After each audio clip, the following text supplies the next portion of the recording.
ഹരി ഓം ഹരി ഓം. ഓം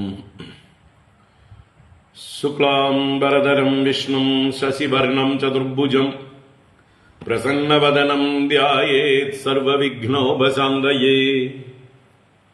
ഗുരവേ സർവലോകാനാം ഭിഷജേ ഭവരോഗിണാം നിധയേ സർവവിദ്യാനാം ദക്ഷിണാമൂർത്തയേ നമഃ.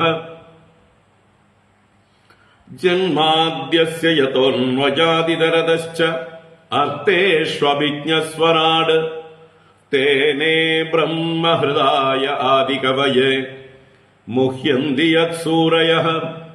തേജോ വാരിമൃതാം യദാ വിനിമയോ യത്ര ത്രിസർഗോ മൃഷാ ധാംനാ സ്വേന സദാ നിരസ്തകുഹകം സത്യം പരം ധീമഹി. ധർമ്മഃ പ്രോജ്ജിതകൈതവോऽത്ര പരമോ നിർമ്മത്സരാണാം സതാം. വേദ്യം വാസ്തവമത്ര വസ്തു ശിവദം താപത്രയോന്മൂലനം. ശ്രീമദ്ഭാഗവതേ മഹാമുനികൃതേ കിം വാ പരൈരീശ്വരഃ സദ്യോ ഹൃദ്യവരുധ്യതേത്ര കൃതിഭിഃ ശുശ്രൂഷുഭിസ്തൽക്ഷണാത്. നിഗമകൽപതരോർഗളിതം ഫലം സുഖമുഖാദമൃതദ്രവ സംയുതം പിബത ഭാഗവതം രസമാലയം മുഹുരഹോ രസികാ ഭുവി ഭാവുകാഃ. നാരായണം നമസ്കൃത്യ നരം ചൈവ നരോത്തമം ദേവീം സരസ്വതീം വ്യാസം തതോ ജയമുദീരയേത. യം പ്രവ്രജന്തമനുപേദമപേദകൃത്യം ദ്വൈപായനോ വിരഹകാതര ആജുഹാവ. പുത്രേതി തന്മയതയാ തരവോഭിനേദുഃ തം സർവഭൂതഹൃദയം മുനിമാനതോസ്മി. യസ്വാനുഭാവമഖിലശ്രുതിസാരമേകം അധ്യാത്മദീപമതിതിദീർഷതാം തമോന്തം. സംസാരിണാം കരുണയാഃ പുരാണഗുഹ്യം തം വ്യാസസൂനുമുപയാമി ഗുരും മുനീനാം. മൂകം കരോതി വാചാലം പങ്കും ലംഘയതേ ഗിരിം യത്കൃപാതമഹം വന്ദേ പരമാനന്ദമാധവം. യം ബ്രഹ്മാ വരുണേന്ദ്രരുദ്രമരുതഃ സ്തുന്വന്തി ദിവ്യൈസ്തവൈഃ വേദൈഃ സാംഗപദക്രമോപനിഷദൈഃ ഗായന്തി യം സാമഗാഃ. ധ്യാനാവസ്ഥിതതദ്ഗതേന മനസാ പശ്യന്തി യം യോഗിനോ യസ്യാന്തം ന വിദുഃ സുരാസുരഗണാഃ ദേവായ തസ്മൈ നമഃ. കോമളം കൂജയൻ വേണും ശ്യാമളോയം കുമാരകഃ വേദവേദ്യം പരം ബ്രഹ്മ ഭാസതാം പുരതോ മമ. ഭൂതൈർമഹദ്ഭിർയയിമാ പുരോ വിഭുഃ നിർമ്മായ ചേതേ യദമൂഷു പൂരുഷഃ. ഭുങ്ക്തേ ഗുണാൻ ഷോഡശ ഷോഡശാത്മകഃ സോലംകൃഷീഷ്ട ഭഗവാൻ വജാംസി മേ. സച്ചിദാനന്ദരൂപായ വിശ്വോത്പത്യാദിഹേതവേ താപത്രയ വിനാശായ ശ്രീകൃഷ്ണായ വയം നുമഃ. കൃഷ്ണായ വാസുദേവായ ഹരയേ പരമാത്മനേ പ്രണതക്ലേശനാശായ ഗോവിന്ദായ നമോ നമഃ. കൃഷ്ണായ വാസുദേവായ ദേവകീനന്ദനായ ച നന്ദഗോപകുമാരായ ഗോവിന്ദായ നമോ നമഃ. നമഃ പങ്കജനാഭായ നമഃ പങ്കജമാലിനേ നമഃ പങ്കജനേത്രായ നമസ്തേ പങ്കജാംഗ്രയേ. പീതാംബരം കരവിരാജിത ശംഖചക്രകൗമോദഗീ സരസിജം കരുണാസമുദ്രം രാധാസഹായമതിസുന്ദരമന്ദഹാസം വാതാലയേശമനിശം ഹൃദി ഭാവയാമി. വാതാലയേശമനിശം ഹൃദി ഭാവയാമി. നാരായണ. ഓം നമോ ഭഗവതേ വാസുദേവായ. ഓം നമോ നാരായണായ.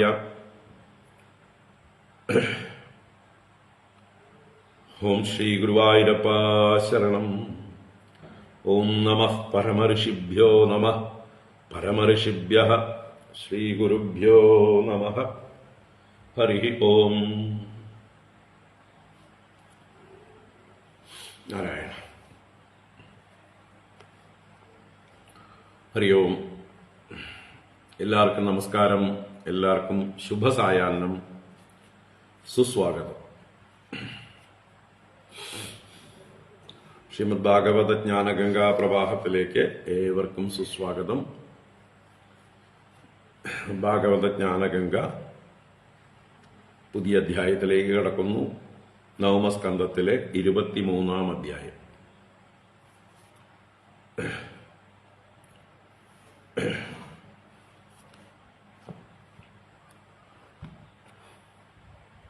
ചന്ദ്രവംശത്തിലെ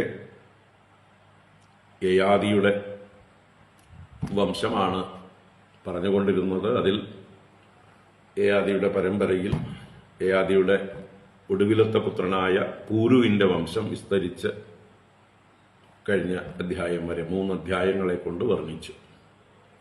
യയാതിക്ക് മൂത്ത 4 മക്കളുണ്ട്.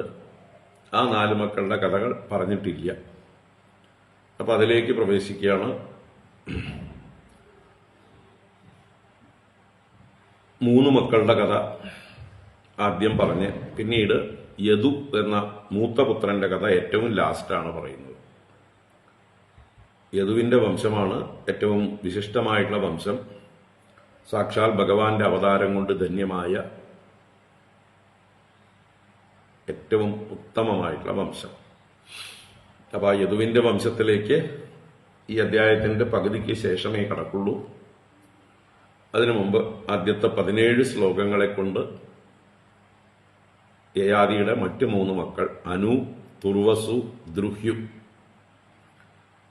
അനു, ദ്രുഹ്യു, തുർവസു ഇങ്ങനെ 3 മക്കളുടെ കഥയാണ് പറയുന്നത്. അത് കഴിഞ്ഞിട്ട് യദുവംശത്തിലേക്ക് പ്രവേശിക്കും. അപ്പോൾ നമുക്കിപ്പോ ഈ 3 പേരുടെ കഥ, ഇവരുടെ വംശത്തെക്കുറിച്ച് കാണാം.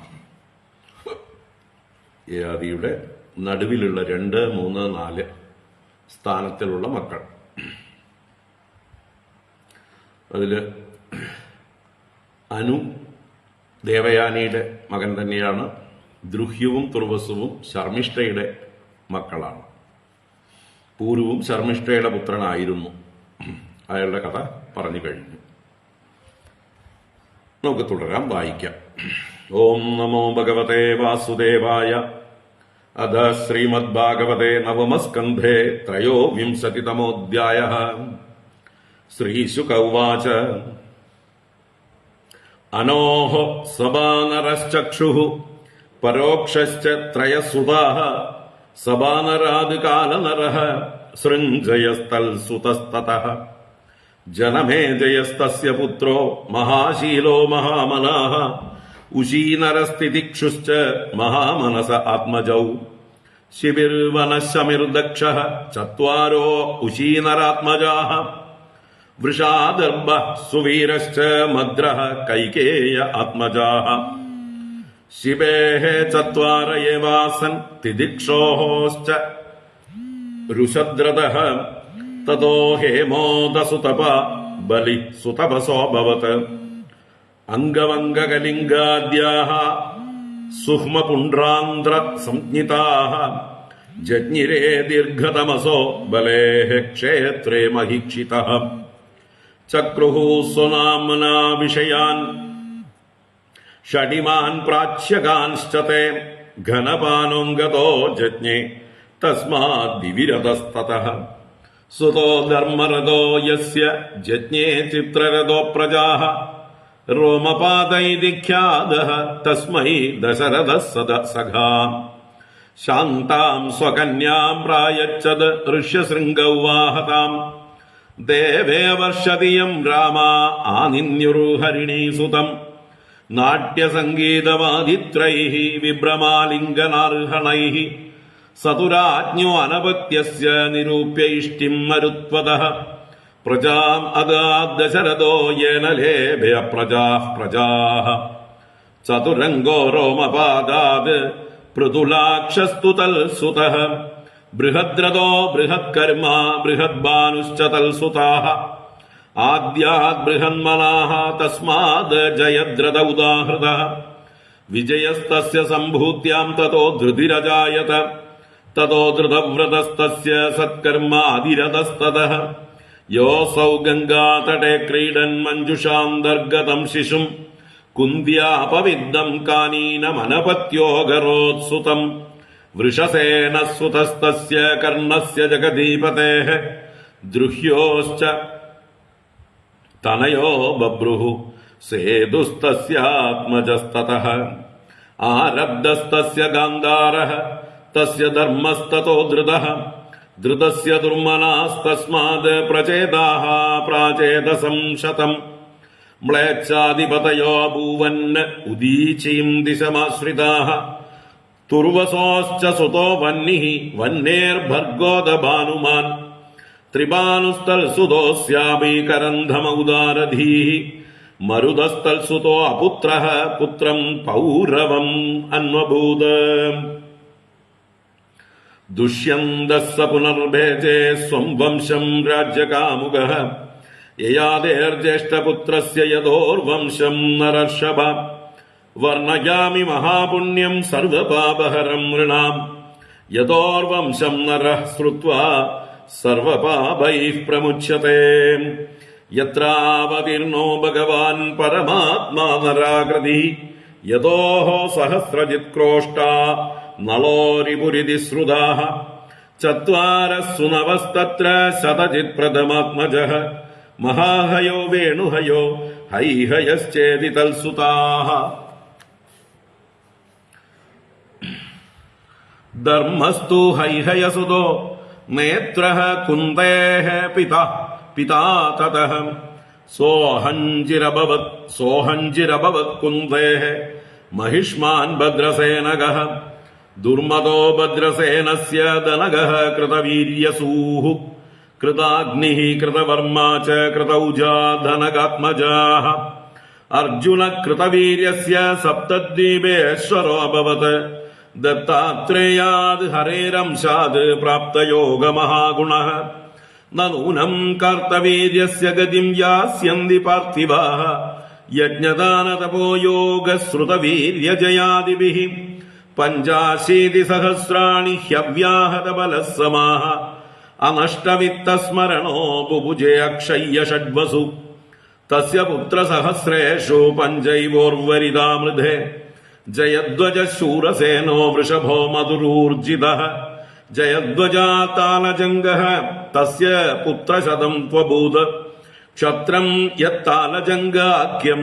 ഔർവതേജോപസംഹൃതം തേഷാം ജ്യേഷ്ഠോ വീതിഹോത്രോ വൃഷ്ണിഃ പുത്രോ മദോഃ സ്മൃതഃ തസ്യ പുത്രശതം ത്വാസീത് വൃഷ്ണിജ്യേഷ്ഠം യതഃ കുലം മാധവാ വൃഷ്ണയോ രാജൻ യാദവാശ്ചേതി സംജ്ഞിതാഃ യദു പുത്രസ്യ ച ക്രോഷ്ടോഃ പുത്രോ വൃജിനവാൻ തതഃ സ്വാഹിസ്തതോ ഋഷേ കുർവൈ തസ്യ ചിത്രരഥസ്തതഃ ശശബിന്ദുർമഹായോഗീ മഹാഭോജോ മഹാനഭൂത ചതുർദശ മഹാരത്നഃ ചക്രവർത്യപരാജിതഃ തസ്യ പത്നീ സഹസ്രാണാം ദശാനാം സുമഹായശാഃ ദശലക്ഷസഹസ്രാണി പുത്രാണാം താസു അജീജനത് തേഷാം തു ഷഡ്പ്രധാനാനാം പൃഥുസ്രവസ ആത്മജഃ ധർമ്മോ നാമ ഉശനാ തസ്യ ഹയമേധശതസ്യ യാട്ട്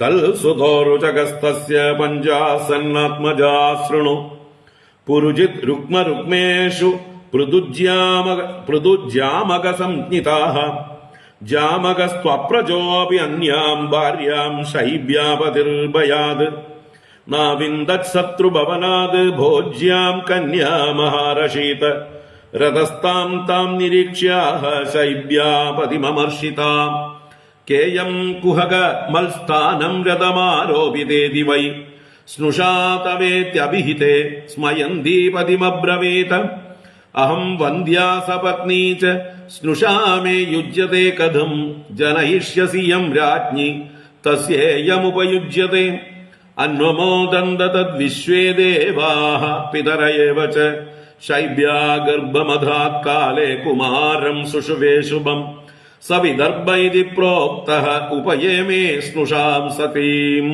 ഹരി ഓം. ഇതി ശ്രീമദ്ഭാഗവതേ മഹാപുരാണേ പാരമഹംസ്യാം സംഹിതായാം നവമസ്കന്ധേ യദുവംശാനുവർണ്ണനേ ത്രയോവിംശതിതമോऽധ്യായഃ. സർവത്ര ഗോവിന്ദനാമ സങ്കീർത്തനം. ഗോവിന്ദ ഗോവിന്ദ. നാരായണാഖില ഗുരോ ഭഗവൻ നമസ്തേ. നാരായണാഖില ഗുരോ ഭഗവൻ നമസ്തേ. നാരായണാഖില ഗുരോ ഭഗവൻ നമസ്തേ. നാരായണ.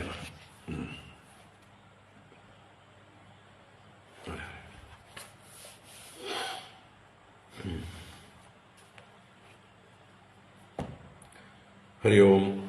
എല്ലാവർക്കും ഒരിക്കൽ കൂടെ നമസ്കാരം. എല്ലാവർക്കും ശുഭസായാഹ്നം. ഭാഗവത ജ്ഞാനഗംഗയിലേക്ക് സുസ്വാഗതം.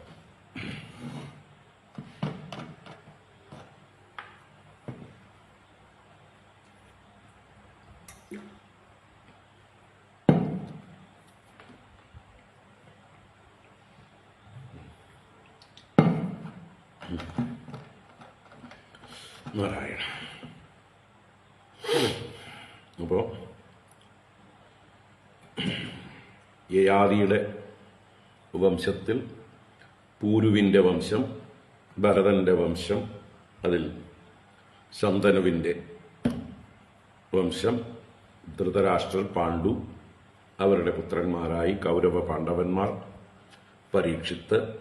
പരീക്ഷിത്തിന്റെ വംശം, അതുപോലെ മഗധന്മാരായ ജരാസന്ധന്മാരുടെ വംശം, ചേതി രാജാക്കന്മാരുടെ വംശം, ഇങ്ങനെ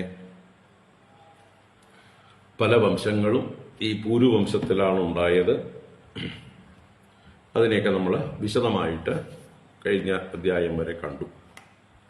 ഇനി 23-ാം അധ്യായത്തില് ശ്രീ ശുകബ്രഹ്മർഷി പരീക്ഷത്തിന് യയാതിയുടെ മറ്റ് പുത്രന്മാരുടെ വംശങ്ങൾ പറയുകയാണ്.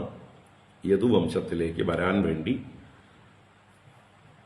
യദുവിന്റെ അനുജന്മാരായ അനു, ദ്രുഹ്യു, തുർവസു, ഈ 3 പേരുടെ വംശം ചെറിയ ചെറിയ വംശങ്ങളാണ്.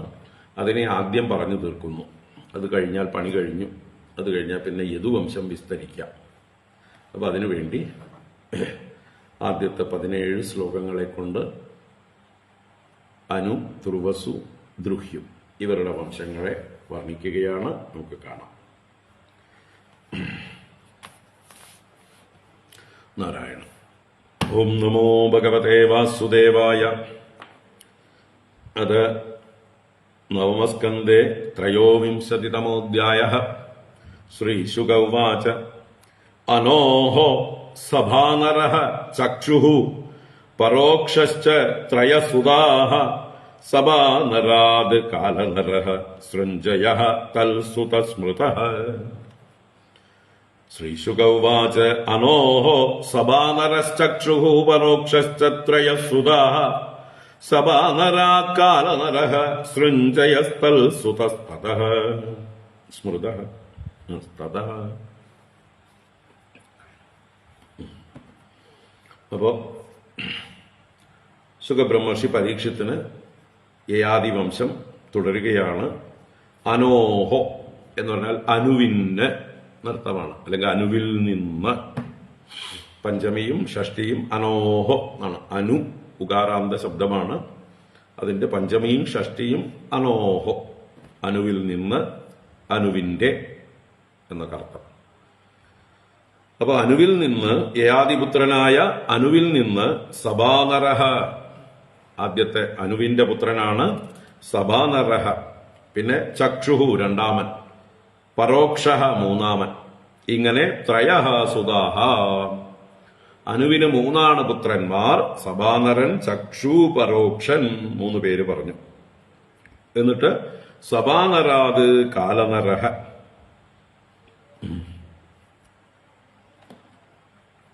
സഭാനരനിൽ നിന്ന് കാലനരൻ എന്ന പുത്രനും പിന്നീട് അവന്റെ പുത്രനായിട്ട് സൃഞ്ജയ തൽസുത.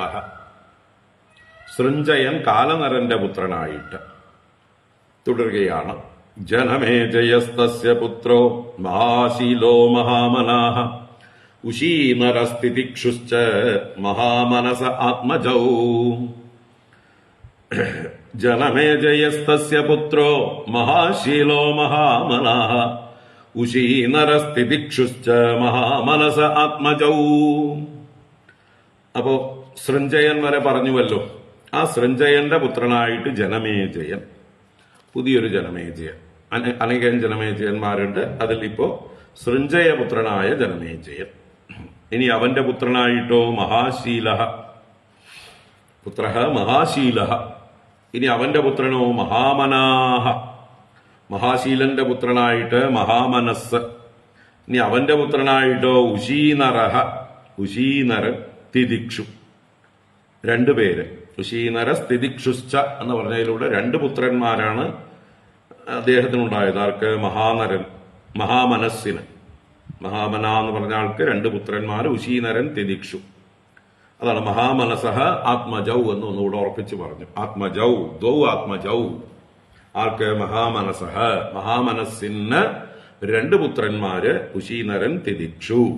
ഇരിക്കട്ടെ, അവരൊന്നും വലിയ കേമന്മാരായിട്ട് അറിയപ്പെടുന്നില്ല, അതുകൊണ്ട് അവരുടെ കഥയൊന്നും വിസ്തരിക്കുന്നില്ല. ശിബിർ വനഃ ശമിഹി ദക്ഷഃ ചത്വാരോ ഉശീനരാത്മജാഃ വൃഷദർഭഃ സുവീരശ്ച മദ്രഃ കൈകയ ആത്മജാഃ. ശിബിഃ വനഃ ശമിഃ ദക്ഷഃ ചത്വാരോ ഉശീനരാത്മജാഃ. അപ്പോ ഉശീനരൻ എന്ന് പറഞ്ഞ മഹാമനസിന്റെ പുത്രന് 4 മക്കളാണ്. അവരുടെ പേരുകളാണ് ശിബി, വനൻ, ശമി, ദക്ഷൻ. അതാണ് ഉശീനരപുത്രന്മാർ. ശിബി, വനൻ, ശമി, ദക്ഷൻ. ശിബിഃ വനഃ ശമിഃ ദക്ഷഃ ചത്വാരഃ. ചത്വാരഃ 4 പേർ ഉശീനരാത്മജാഃ. ഇനി വൃഷദർഭഃ സുവീരശ്ച മദ്രഃ കൈകയഃ ആത്മജാഃ. ഇവിടെ ശിബിയുടെ പുത്രന്മാരാണ് ഇവർ 4 പേര് പറഞ്ഞതിൽ മൂത്ത പുത്രനായ ശിബിയുടെ മക്കളായിട്ട് 4 പേരെ പറയുന്നു. വൃഷദർഭൻ, സുവീരൻ, മദ്രൻ, കൈകയൻ. ഈ 4 പേര് ശിബിപുത്രന്മാരായിട്ട് പറയപ്പെടുന്നു. ആത്മജാഹ എന്നേ പറഞ്ഞുള്ളൂ. തസ്യ ആത്മജാഹ, അതിൽ ശിബേഹേ ആത്മജാഹ എന്നൊക്കെ നമ്മൾ ചേർത്ത് എടുക്കണം. അതാ അടുത്ത വരിയിൽ പറയേണ്ടത്. ശിബേഹേ ചത്വാരയേവാസൻ, അടുത്ത ശ്ലോകത്തിലാണത് പറയുന്നത്. ശിബേഹേ ചത്വാരയേവാസൻ തിദിക്ഷോശ്ച വൃഷദ്രതഃ തതോ ഹേമോദസുതപാ ബലിഃ സുതപസോऽഭവത്. ശിബേഃ ചത്വാരയേവാസൻ തിദിക്ഷോശ്ച വൃഷദ്രതഃ തതോ ഹേമോദസുതപാ ബലിഃ സുതപസോऽഭവത്. അപ്പൊ വൃഷദർഭൻ, സുവീരൻ, മദ്രൻ, കൈകയൻ ഇവരൊക്കെ ആത്മജാഹ എന്ന് പറഞ്ഞു. അതിന്റെ തുടർച്ചയാണെന്ത്? ശിബേഹേ, അവർ ശിബിയുടെ ആത്മജന്മാരാണ്. ചത്വാരഹ ഏവ ആസന്ന്, 4 പുത്രന്മാരുണ്ടായിരുന്നു. അപ്പോ മഹാമനസിന്റെ മൂത്തപുത്രനായ ശിബിക്ക് 4 പുത്രന്മാർ. അവരാണ് വൃഷദർഭൻ, സുവീരൻ, മദ്രൻ, കൈകയൻ. അപ്പൊ ഇവരൊക്കെ ഓരോ വംശത്തിന്റെ സ്ഥാപകന്മാരായി മാറും. അവരുടെയൊക്കെ ദേശങ്ങളാണ് സുവീരദേശം, മദ്രദേശം, കൈകയദേശം എന്നൊക്കെ അറിയപ്പെടുന്നത്. തുടർന്ന് ശിബേഹ ചത്വാര ഏവ ആസന്ന്. ഇനി തിദിക്ഷോശ്ച, ശിബിയുടെ സഹോദരനായ ശിബിയുടെ ഉശീനരന്റെ സഹോദരൻ, അതാണ് തിദിക്ഷു. ശിബിയുടെ അച്ഛനാണ്, അല്ലെങ്കിൽ അതെ, മഹാമനസ്സിന്റെ പുത്രനാണ് ഉശീനരൻ. ആ ഉശീനരന്റെ സഹോദരനാണ് തിദിക്ഷു, ശിബിയുടെ ഇളയച്ഛൻ എന്ന് പറയാം. ആ തിദിക്ഷുവിന്റെ പുത്രന്മാരായിട്ട് വൃഷദ്രതൻ എന്ന പുത്രനുണ്ടായി. അവനിൽ നിന്ന് തതോ ഹേമഹ, അവന്റെ പുത്രനായിട്ട് ഹേമൻ. അവന്റെ പുത്രനായിട്ട് സുതപസ് ഉണ്ടായി. പിന്നീട് ബലിഹി സുതപസോ അഭവത്, സുതപസ്സിന് പുത്രനായിട്ട് ബലി ഭവിച്ചു. അപ്പോ അതൊരു പരമ്പര. തിദിക്ഷുവിന്റെ വംശപരമ്പരയാണ് വൃഷദ്രഥൻ, ഹേമൻ, സുതപസ്, ബലി. ഇത്രയും പറഞ്ഞു. തുടർന്ന് അംഗ വംഗ കലിംഗാദ്യാഹ സുഹ്മ പുണ്ട്ര ആന്ധ്ര സംഹിതാഹ ജജ്ഞിരേ ദീർഘതമസഃ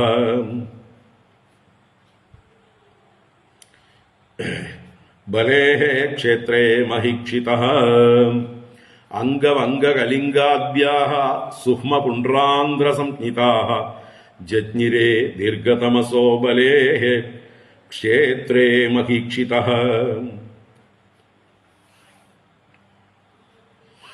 അപ്പോ ഇവിടെ ദീർഘതമസഃ എന്ന് പറയുന്നുണ്ട്.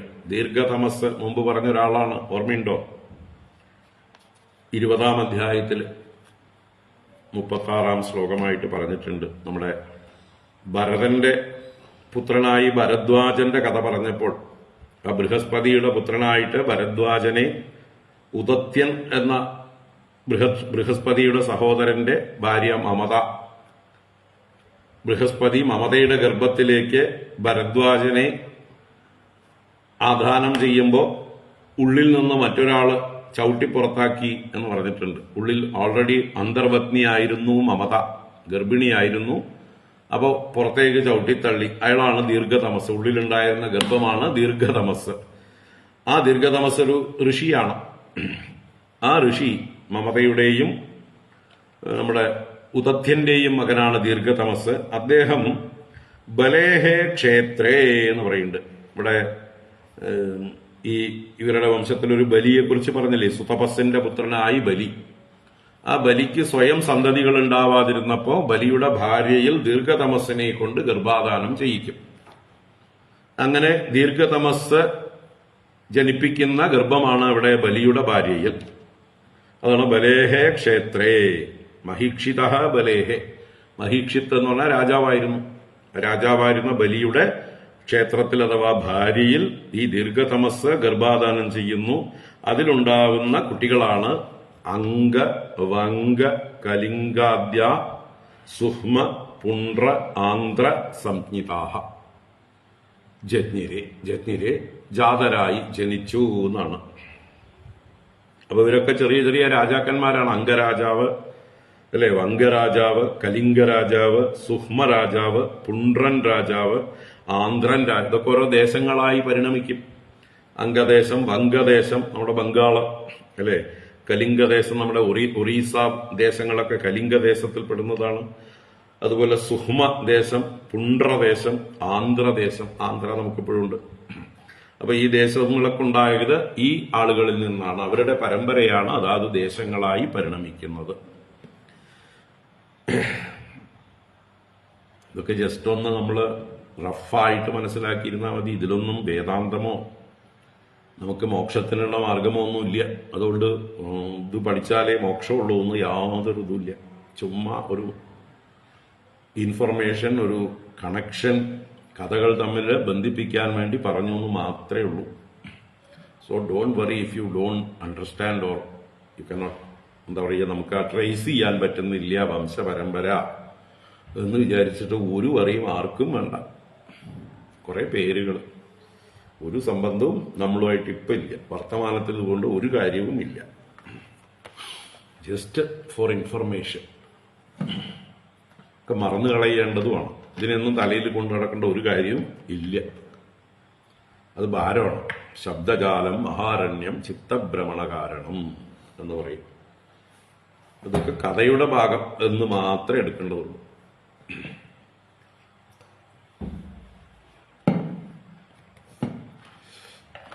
നിങ്ങൾ സപ്താഹാചാര്യന്മാരായിട്ട് പോവുകയാണെങ്കിലും ഇത് പഠിക്കേണ്ട ആവശ്യമില്ല. കാരണം സപ്താഹത്തിൽ ഒന്നും പറയാനുള്ള സമയമില്ല.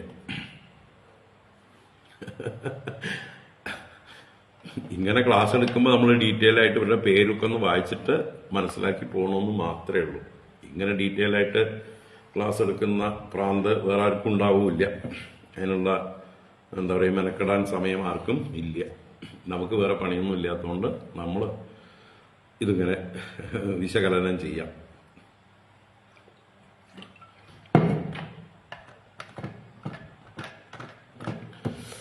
നാരായണ. അപ്പോ അംഗ വംഗ കലിംഗാദ്യാഹ സുഹ്മ പുണ്ട്ര ആന്ധ്ര സംജ്ഞിതാഹ, അവരൊക്കെ ദീർഘതമസ്സിൽ നിന്ന് മഹിക്ഷിത്തായ ബലേഹെ ക്ഷേത്രേ ജജ്ഞിരേ, ബലിയുടെ ഭാര്യയിൽ ജനിപ്പിച്ചവരാണ് ഈ 6 വംശരാജാക്കന്മാർ. തുടർന്ന് ചക്രുഹു സ്വനാമനാ വിഷയാൻ, അതാ പറയുന്നുണ്ട്, ഷഡ്മാൻ പ്രാച്യകാംസ്തേ സ്വനപാനോംഗതോ ജജ്ഞേ തസ്മാദ്ദിവിരതസ്തതഃ സുതോ ധർമ്മരതോ യസ്യ ജജ്ഞേ ചിത്രരതോ പ്രജാഃ. ചക്രുഹു സ്വനാമനാ വിഷയാൻ ഷഡിമാൻ പ്രാച്യകാംസ്തേ സ്വനപാനോംഗതോ ജജ്ഞേ തസ്മാദ്ദിവിരതസ്തതഃ സുതോ ധർമ്മരതോ യസ്യ ജജ്ഞേ ചിത്രരതോ പ്രജാഃ.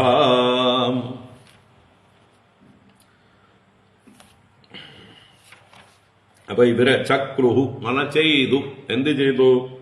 സ്വനാമനാ വിഷയാൻ ഷഡ് ഇമാൻ പ്രാച്യകാൻ.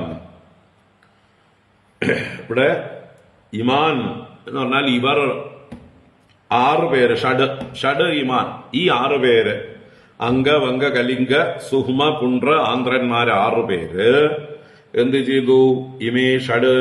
ഇമാൻ ഷഡ് സ്വനാമന, അവരവരുടെ പേരുകൾ കൊണ്ട് വിഷയാൻ ചക്രുഹു, വിഷയങ്ങളെ ചെയ്തു. ഇവിടെ വിഷയം എന്ന് പറഞ്ഞാല് ദേശങ്ങൾ, അവരവർ ഭരിക്കുന്ന ദേശങ്ങളെയാണ്. അതാത് രാജാക്കന്മാർക്ക് അവരവരുടെ രാജ്യം വിഷയമാണ്, അവർ ഭുജിക്കുന്നത് എന്നുള്ള അർത്ഥത്തിലാണ്, അവരനുഭവിക്കുന്നത്, അവർ എൻജോയ് ചെയ്യുന്നത്.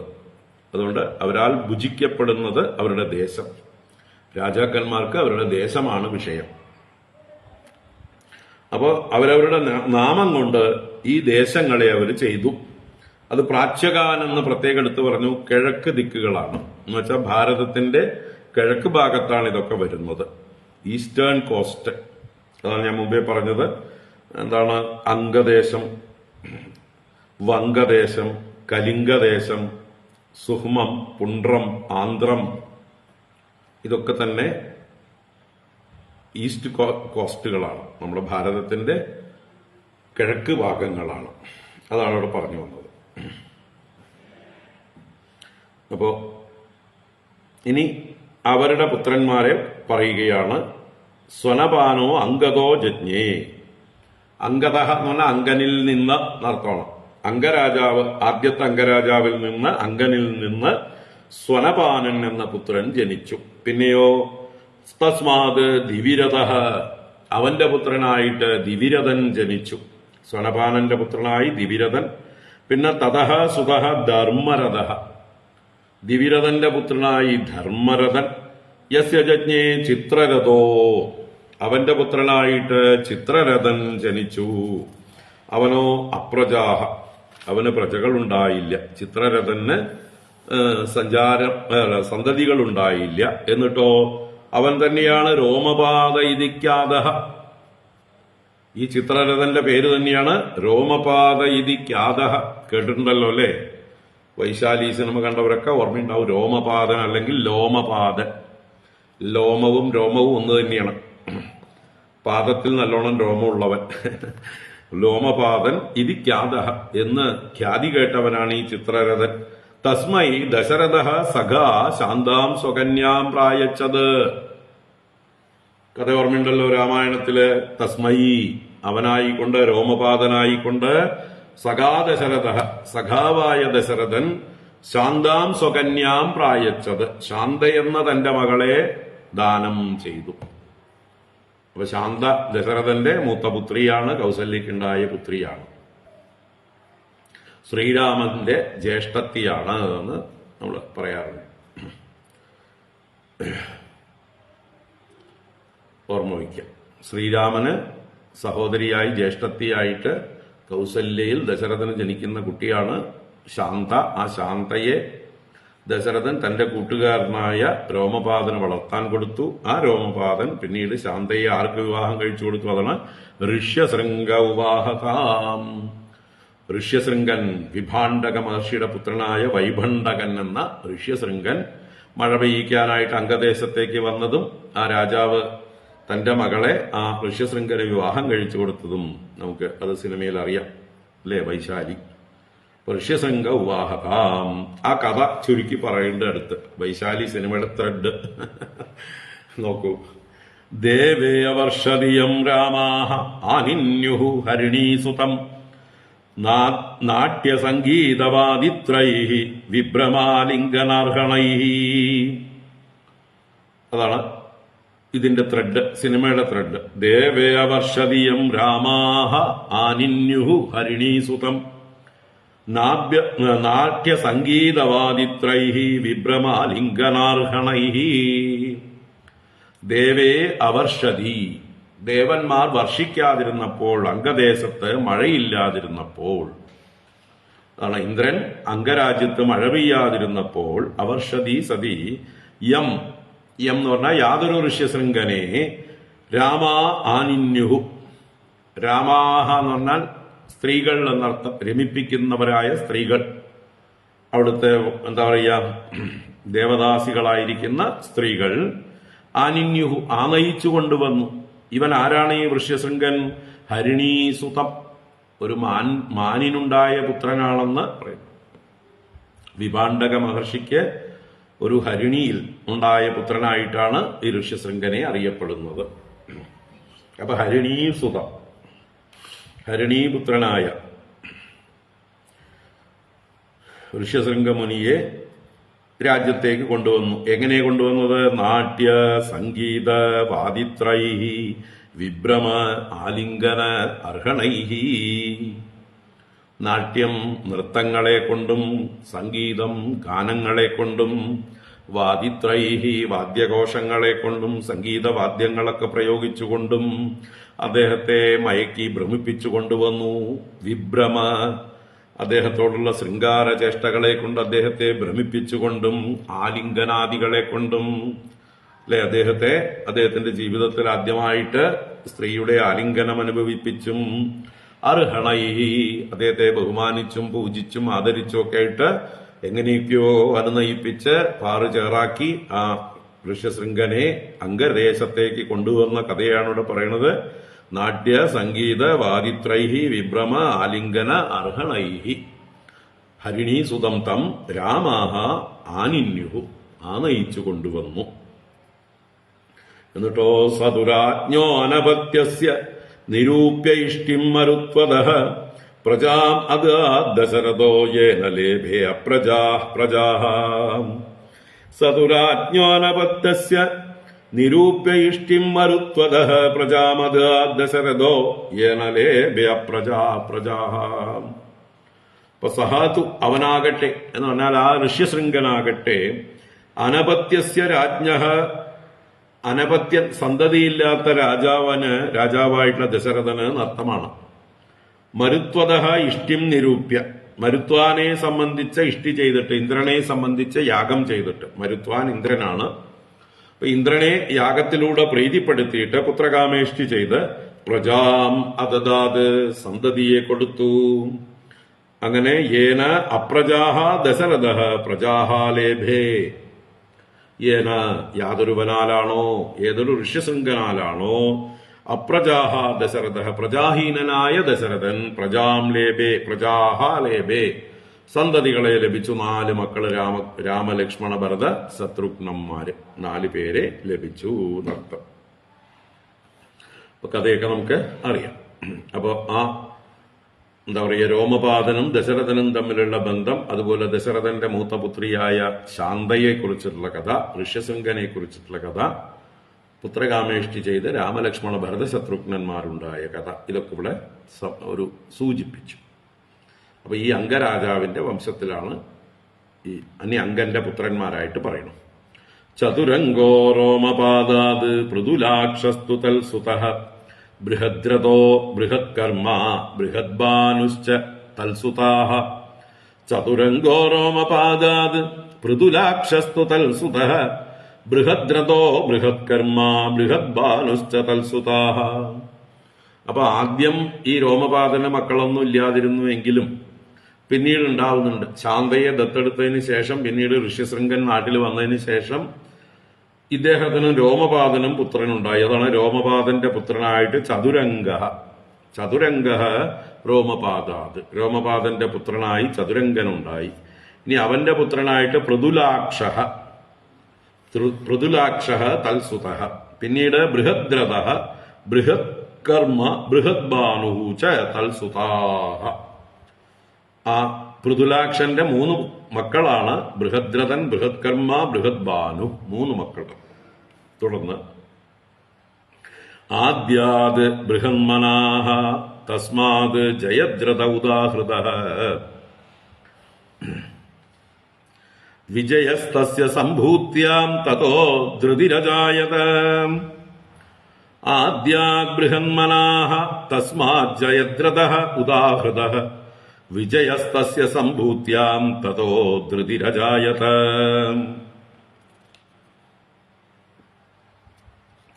അപ്പൊ ആദ്യാത് തസ്മാത് ബൃഹന്മനാഃ.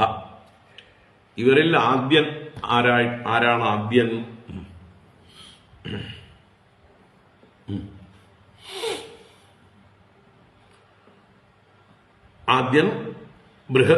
ബൃഹദ്രഥൻ. 3 പേരിൽ ആദ്യൻ ബൃഹദ്രഥനാണ്. അപ്പൊ ബൃഹദ്രഥനിൽ നിന്ന് എന്ന് പറയാനാണ് ആദ്യാത് എന്ന് പറഞ്ഞത്.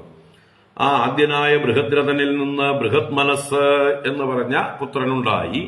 തസ്മാത് ജയദ്രഥ ഉദാഹൃതഃ. ആ ബൃഹത് മനസ്സിൽ നിന്ന് ജയദ്രഥൻ എന്ന പുത്രനുണ്ടായി. തസ്യ വിജയഃ.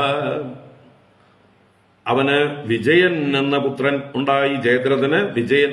ഏത് ഭാര്യയില്? സമ്പൂത്യാം എന്ന് പറയുന്നത്. സമ്പൂതി എന്ന ഭാര്യയിൽ ജയദ്രഥന് വിജയൻ എന്ന പുത്രനുണ്ടായി. ആ വിജയന് ധൃതിഹി. തതോ ധൃതിഹി അജായത. വിജയന്റെ പുത്രനായി ധൃതി ജാതനായി.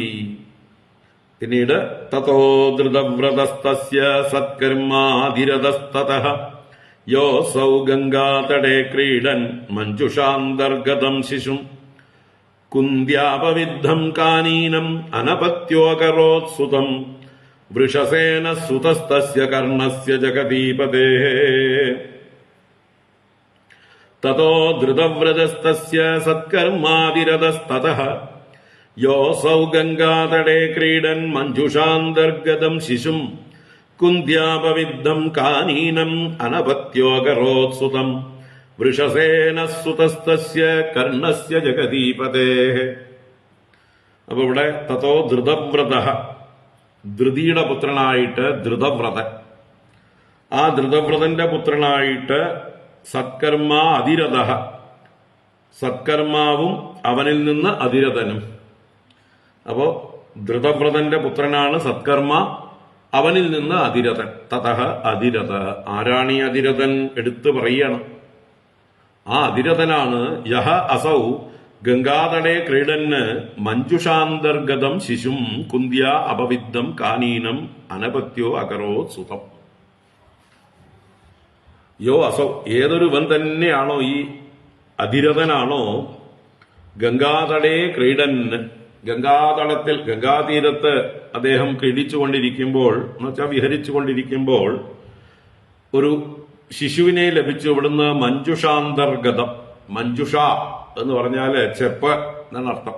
പെട്ടി, ചെപ്പ്, ഇതിനൊക്കെ മഞ്ജുഷ എന്ന് പറയും. അപ്പൊ മഞ്ജുഷാന്തർഗതം സുതം, മഞ്ജുഷാന്തർഗതം ശിശു. മഞ്ജുഷയുടെ അഥവാ ചെപ്പിന്റെ ഉള്ളിൽ ഉപേക്ഷിക്കപ്പെട്ടതായിട്ട് ഒരു ശിശുവിനെ ലഭിച്ചു. ആരാൽ ഉപേക്ഷിക്കപ്പെട്ടത്? കുന്ധ്യ അപവിദ്ധം. കുന്തിയിൽ നിന്ന് കുന്തി ഉപേക്ഷിച്ചത് എന്നർത്ഥമാണ്. അതാണ് കുന്ധ്യ അപവിദ്ധം. കുന്തിയാൽ ഉപേക്ഷിക്കപ്പെട്ട കാനീനഃ. കാനീനം എന്ന് പറഞ്ഞാൽ കുന്തി കന്യകയായിരിക്കുമ്പോൾ പ്രസവിച്ചത് എന്നർത്ഥമാണ്. എന്നുവെച്ചാൽ കുന്തിക്ക് വിവാഹം കഴിയുന്നതിന് മുമ്പേ തന്നെ കന്യകാഭാവത്തില് സൂര്യദേവനിൽ നിന്നുണ്ടായ പുത്രൻ ആരാണ്? കർണൻ. അല്ലേ? അതിരഥന് വളർത്തുപുത്രനായി ഈ മഞ്ജുഷയിൽ നിന്ന് കിട്ടുന്നത് കർണനാണ്. അപ്പോ കുന്തിയ അപവിദ്ധം മഞ്ജുഷാന്തർഗതം കാനീനം കന്യയായിരിക്കുമ്പോ തന്നെ പ്രസവിച്ച ആ പുത്രനെ അനപത്യ, ഈ അതിരഥന് പുത്രന്മാരുണ്ടായിരുന്നില്ല, അനപത്യനായിരുന്നു. സന്തതികളില്ലാത്തപ്പോ ദൈവം കൊടുത്ത സന്തതിയായിട്ട് അകരോത് സുതം, തന്റെ സുതം അകരോത്, തന്റെ പുത്രനാക്കി ചെയ്തു. അപ്പോ അതിരഥൻ കർണന്റെ അച്ഛൻ, അദ്ദേഹം ഏതു വംശത്തിൽ വരുന്നു? അംഗരാജാവിന്റെ വംശത്തിൽ പെടുന്നതാണ്. അതുകൊണ്ട് തന്നെയാണ് അദ്ദേഹത്തിനെ അംഗരാജാവായിട്ട് വീണ്ടും ദുര്യോധനൻ വാഴിച്ചത്. അതിരഥന്റെ മകനായതുകൊണ്ട് അതിരഥന്റെ പൂർവീകന്മാര് അംഗരാജാക്കന്മാരായിരുന്നത് കൊണ്ട് ഈ കർണൻ അംഗരാജ്യം അർഹിക്കുന്നു എന്ന് ദുര്യോധനൻ പ്രഖ്യാപിച്ചത് അല്ലെ? ദുര്യോധനൻ സ്വാർത്ഥനാണ്, സ്വന്തം കാര്യം കാണാനാണ്, കർണനെ പോലൊരു ശക്തനെ തന്റെ പക്ഷത്ത് ചേർക്കാനാണ്. എങ്കിലും ഒരു വലിയ കാര്യമാണ് ചെയ്തത്. അദ്ദേഹത്തിന്റെ പൂർവീകമായിട്ടുള്ള അംഗരാജ്യത്തെ അദ്ദേഹത്തിന് അധിപതിയാക്കി കൊടുത്തു. പക്ഷേ കർണന് അതിന്റെ പേരിൽ എന്തുണ്ടായി? അടിമത്തം ഉണ്ടായി. അത് പാടില്ലായിരുന്നു അല്ലേ? അതെന്തുകൊണ്ട്? ദാനമായി സ്വീകരിച്ചതുകൊണ്ട്. തനിക്ക് ദായക്രമത്തിൽ പൂർവീകരിൽ നിന്ന് ക്രമത്തിൽ കിട്ടിയിരുന്നതാണെങ്കിൽ അതിൽ അടിമത്വം ഇല്ല. ഇവിടെ അടിമത്വം വന്നു ചേർന്നു ദാനം സ്വീകരിച്ചതുകൊണ്ട്. ക്ഷത്രിയന്മാർ ഒരിക്കലും ദാനം സ്വീകരിക്കാൻ പാടുള്ളതല്ല. അപ്പൊ ഇവിടെ ദാനമായിട്ട് ഗതികേട് കൊണ്ട് സ്വീകരിക്കേണ്ടി വന്നു. അതിനൊക്കെ കാരണം കാലമാണ്, അഥവാ ആ കാലത്ത് ജീവിച്ചിരുന്ന കാരണവന്മാരാണ്. ഭീഷ്മദ്രോണകൃപാദികളാണ്. അവരാണ് അതിന്റെ ഉത്തരവാദിത്വം. ചിന്തിക്കുക. അപ്പൊ എന്തായാലും അംഗരാജാവിന്റെ വംശത്തിൽ പിറന്ന അതിരഥന്റെ പുത്രനായ കർണൻ വീണ്ടും അംഗരാജാവായി തന്നെ വാഴിക്കപ്പെട്ടു.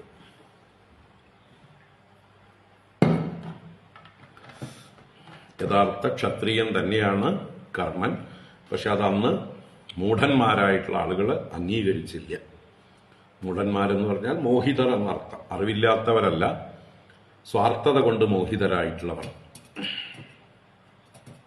ഏതൊക്കെയോ സ്വാർത്ഥതകളാണ് അവരെ ഭരിച്ചിരുന്നത്, ധർമ്മമല്ല അവരെ ഭരിച്ചിരുന്നത്. അപ്പോ കുന്തിയ അപവിദ്ധം കാനീനം അനപത്യോ അകരോത് സുതം വൃഷസേന സുതസ്തസ്യ കർണസ്യ ജഗദീപതേ. കർണനെ ഇവിടെ നോക്കൂ. ഭാഗവത ശുഖബ്രഹ്മർഷി തന്നെ പറഞ്ഞു ജഗദീപതേ. ജഗദീപതിയാണ് എന്നുവെച്ചാൽ രാജാവാണ് എന്നുള്ള അർത്ഥത്തിലാണ്. രാജാവായ കർണന്റെ തസ്യ സുതഃ വൃഷസേന, അവന്റെ പുത്രനായിട്ട് വൃഷസേനൻ ജാതനായി. അപ്പോ എന്തായാലും കർണൻ ക്ഷത്രിയനാണെന്ന് തെളിയിച്ച ആളാണ്. അയാളുടെ അച്ഛൻ അതിരഥൻ സൂതവൃത്തി സ്വീകരിച്ചു. അതുകൊണ്ട് വേണമെങ്കിൽ അദ്ദേഹത്തെ സൂതൻ എന്ന് വിളിച്ചാലും കുഴപ്പമൊന്നുമില്ല.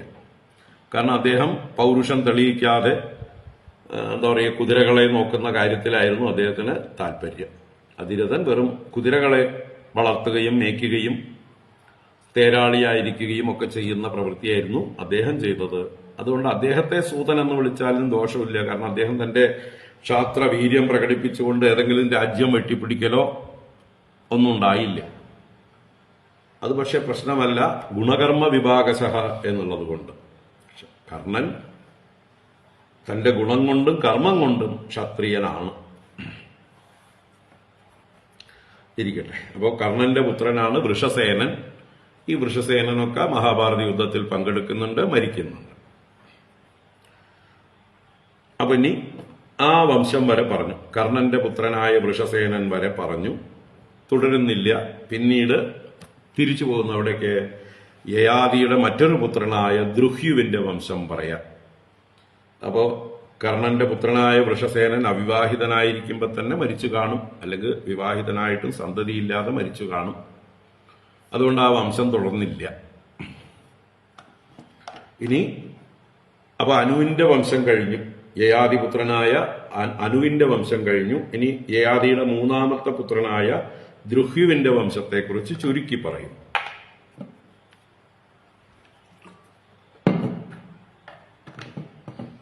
ദ്രുഹ്യോശ്ച തനയോ ബഭ്രുഃ സേതുസ്തസ്യ ആത്മജസ്തതഃ ആരബ്ധസ്തസ്യ ഗാന്ധാരഃ തസ്യ ധർമ്മസുതോ ധൃതഃ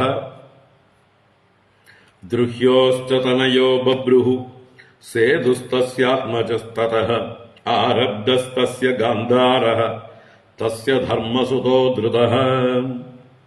യയാതിയുടെ മൂന്നാമത്തെ പുത്രനായ ദ്രുഹ്യു, അവനിൽ നിന്ന് ദ്രുഹ്യോഹോച, ദ്രുഹ്യുവിന്റെ തനയഃ, ദ്രുഹ്യുവിന്റെ പുത്രനായിരുന്നു ബഭ്രുഹു, ബഭ്രു എന്ന് പറയുന്നവൻ.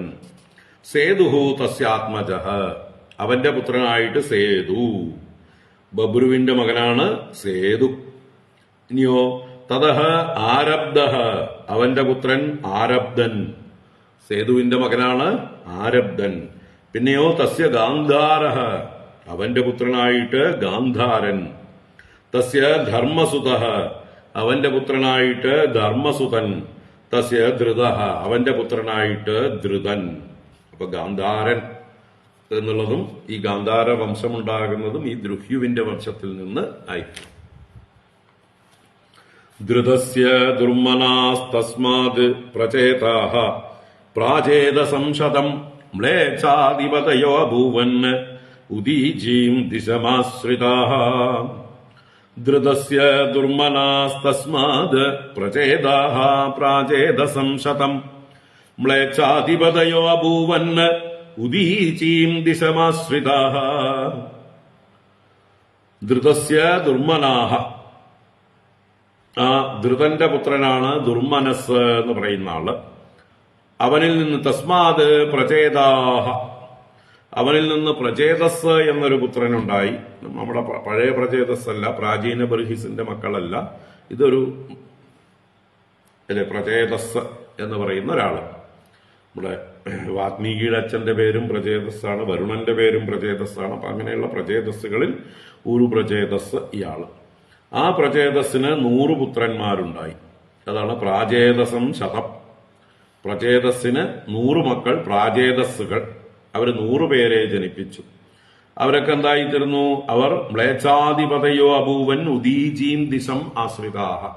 ഉദീചി വടക്ക് ദിക്കിനെ ആശ്രയിച്ച് മ്ലേച്ഛന്മാരുടെ അധിപതികളായി തീർന്നു. നമ്മുടെ അറേബ്യൻ രാജ്യങ്ങളൊക്കെ ആയിരിക്കും അല്ലെ, മ്ലേച്ഛന്മാരുടെ അധിപതികളായി തീർന്നു. അപ്പൊ പൂർവികന്മാര് വടക്കോട്ട് പോയി ഈ പറയുന്ന അറേബ്യൻ രാജ്യങ്ങളിലോ റഷ്യയിലേക്കോ ചൈനയിലേക്കോ ഒക്കെ പോയിട്ട് അവിടെയുള്ള ആളുകളായി തീർന്നു. മ്ലേച്ഛാധിപതയ അഭൂവന് ഉദീചീം ദിശം ആശ്രിതാഹ. വടക്ക് ദിക്ക് പോയിട്ട് മ്ലേച്ഛാധിപതികളായി തീർന്നു. ആ വംശം അവിടെ തീർന്നു. കേമന്മാരൊന്നും പിന്നീട് ഉണ്ടായില്ല. അപ്പൊ ഇനി യയാതിയുടെ മറ്റൊരു പുത്രൻ, 4ാമത്തെ പുത്രനായ തുർവസുവിന്റെ വംശം 2 ശ്ലോകം കൊണ്ട് പറയുന്നു. തുർവസോശ്ച സുതോ വന്നിഃ വന്നേഹേ ബാസോദ ഭാനുമാൻ സുബാനുസ്തൽസുതോസ്യാപി കരന്തമ ഉദാരദീഃ. തുർവസോശ്ച സുതോ വന്നിഃ വന്നേർബാസോദ ഭാനുമാൻ സുബാനുസ്തൽസുതോസ്യാപി കരന്തമ ഉദാരദീഃ. മരുതഃസ്തൽസുതോ പുത്രഃ പുത്രം പൗരവമന്വഭൂത് ദുഷ്യന്തഃ സ പുനർഭേജേ സ്വം വംശം രാജ്യകാമുകഃ.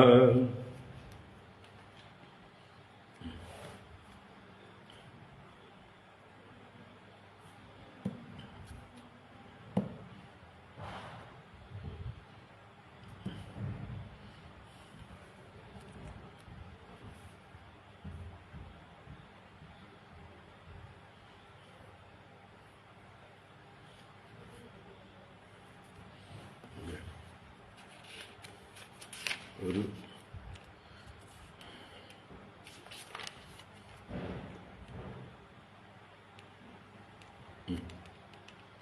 ഓക്കെ.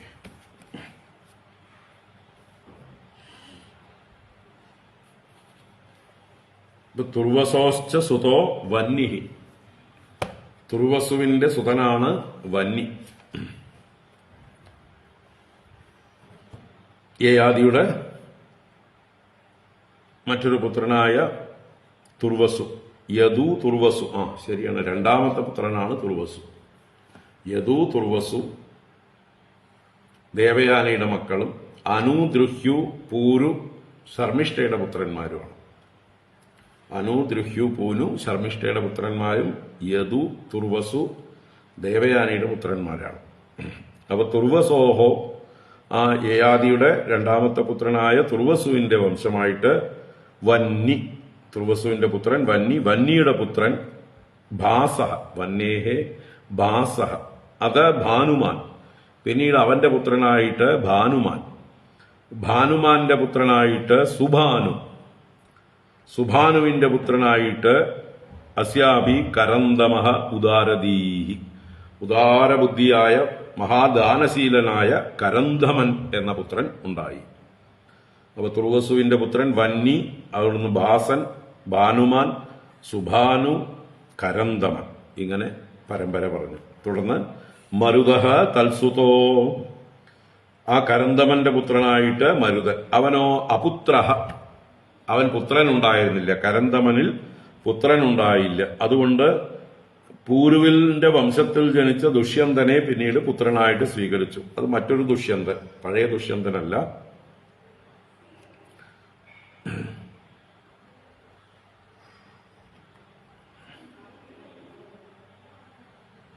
അതെ, മറ്റേ ദുഷ്യന്തൻ തന്നെ, ദുഷ്യന്തനെ തന്നെ പുത്രനായിട്ട് സ്വീകരിച്ചു. പക്ഷെ ദുഷ്യന്തൻ ഈ മരുത്തന്റെ വളർത്തുപുത്രനായിരുന്നുവെങ്കിലും അദ്ദേഹത്തിന് രാജ്യം കിട്ടാൻ വേണ്ടി തന്റെ തന്നെ വംശത്തെ തന്നെ ആശ്രയിച്ചു എന്നാണ്.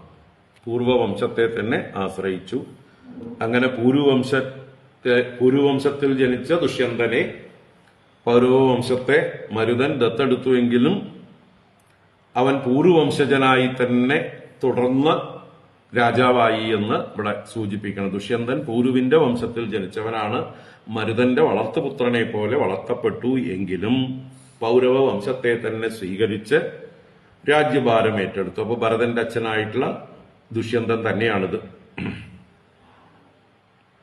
അപ്പൊ ദുഷ്യന്ത സഹ പുനർബേജെ സ്വം വംശം രാജ്യകാമുക, രാജ്യകാമുകനായിട്ട്, രാജ്യം കാമിക്കുന്നവനായിട്ട് ദുഷ്യന്തൻ സ്വം വംശം ബേജെ, തന്റെ വംശത്തെ തന്നെ പുനഃ ബേജെ, വീണ്ടും ഭജിച്ചു, വീണ്ടും സേവിച്ചു ദുഷ്യന്തൻ. അപ്പൊ ദുഷ്യന്തൻ മറ്റൊരാൾ മരുത്തിനാൽ വളർത്തപ്പെട്ടു എങ്കിലും തന്റെ പൂർവവംശത്തെ തന്നെ സ്വീകരിച്ച് രാജാവായി തീർന്നു എന്ന് പറഞ്ഞുകൊണ്ടാണ് ഇവിടെ ഈ വംശം തീർന്നത്.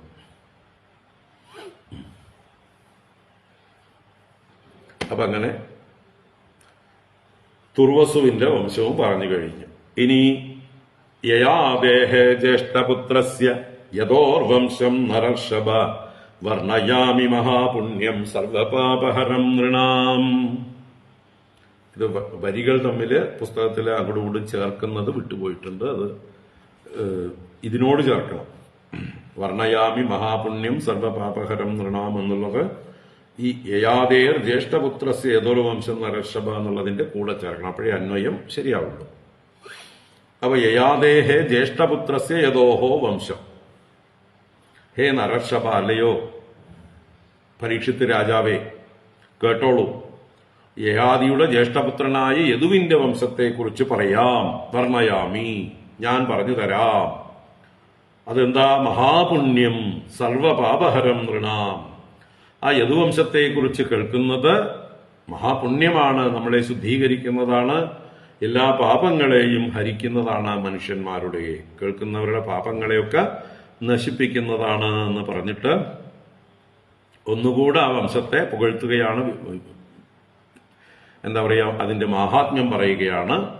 യഥോർവംശം നരശ്രുത്വാ സർവപാപൈ പ്രമുച്യത്തെ യത്രാവതീർണോ ഭഗവാൻ പരമാത്മാ നരാകൃതി. യഥോർവംശം നരശ്രുത്വാ സർവപാപൈ പ്രമുച്യത്തെ യത്രാവതീർണോ ഭഗവാൻ പരമാത്മാ നരാകൃതി. ഇപ്പൊ യഥോഹോ വംശം നരഹ ശ്രുത്വാ, ഏതു നരനാണോ യഥോഹോ വംശം ശ്രുത്വാ, യദുവിന്റെ വംശത്തെക്കുറിച്ച് കേട്ടിട്ട് സർവപാപൈഹി പ്രമുച്യത്തെ, എല്ലാ പാപങ്ങളിൽ നിന്നും പ്രകർഷേണ മുക്തരായിത്തീരുന്നു. യദുവംശത്തെക്കുറിച്ച് ശ്രവിക്കുന്നത് തന്നെ പാപമുക്തിക്ക് കാരണമാകുന്നു. അതൊരു തീർത്ഥത്തിൽ കുളിക്കലാണ്, ഒരു ഗംഗയിൽ കുളിക്കലാണ്. യത്ര അവതീർണോ ഭഗവാൻ പരമാത്മാ നരാകൃതി. എന്തുകൊണ്ടാണ് ആ വംശത്തിന് ഇത്രയും പവിത്രത? യത്ര ഏതൊരു വംശത്തിലാണോ ഭഗവാൻ പരമാത്മാവായ ഭഗവാൻ, സർവ ഐശ്വര്യ പരിപൂർണനായ ഭഗവാൻ നരാകൃതി മനുഷ്യരൂപത്തിൽ അവതരിച്ചു. ശ്രീകൃഷ്ണനായി ഈ യദുവംശത്തിലാണ് ഭഗവാൻ അവതരിച്ചത് എന്ന് ഈ വംശമാഹാത്മ്യം പറഞ്ഞു. അപ്പൊ ഇങ്ങനെ യദുവംശത്തിലേക്ക് തുടക്കമിട്ടു 18ഉം 19ഉം ശ്ലോകങ്ങളിലൂടെ. ഇനി ആ യദുവംശം വർണ്ണിക്കാൻ ആരംഭിക്കുന്നു. നമുക്ക് തുടങ്ങി വെക്കാം അല്ലേ? നാളെ ബാക്കി പൂർത്തിയാക്കാം. 39 ശ്ലോകമാണ് ഈ അധ്യായത്തിലുള്ളത്. പകുതിയായി കഴിഞ്ഞു.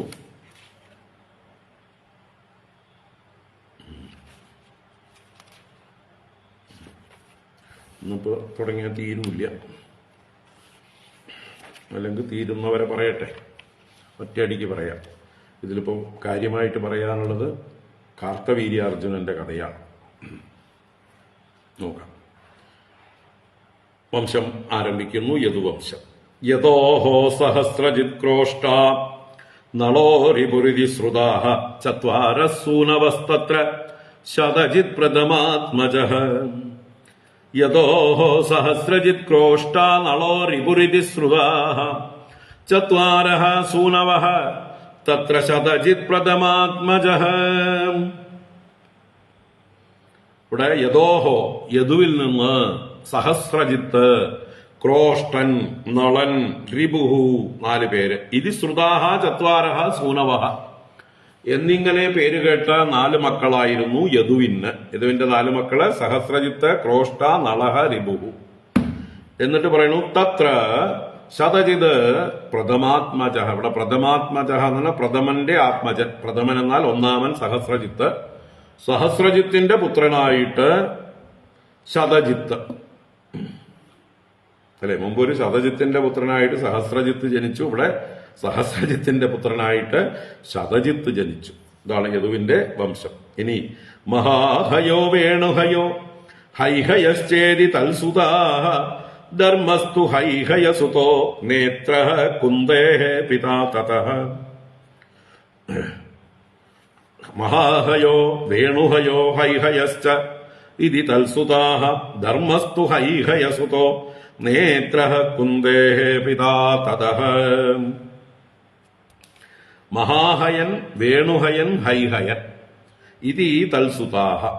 ഇങ്ങനെ 3 പുത്രന്മാർ. ആർക്ക്? ശതജിത്തിന്. ശതജിത്തിന്റെ 3 പുത്രന്മാരാകുന്നു മഹാഹയൻ, വേണുഹയൻ, ഹൈഹയൻ. ഈ ഹൈഹയനാണ് നമ്മൾ പറയാൻ പോകുന്ന അല്ലെങ്കിൽ അറിയുന്ന കാർത്തവീര്യാർജുനൻ. അതാണ് ഹൈഹയന്റെ വംശത്തിലാണ് കാർത്തവീര്യാർജുനൻ ജനിക്കുന്നത്. പറയാം. അപ്പൊ 3 പുത്രന്മാര്. തൽസുതാഹ. ഇനി ധർമ്മസ്തു ഹൈഹയസുതഃ. ആ ധർമ്മൻ ഹൈഹയന്റെ പുത്രനാണ്.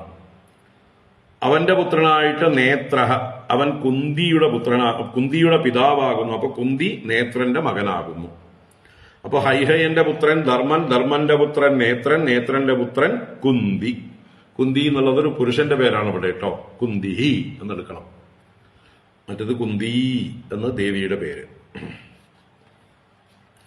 അപ്പൊ ഇവര് കുന്തി വരെ പറഞ്ഞു.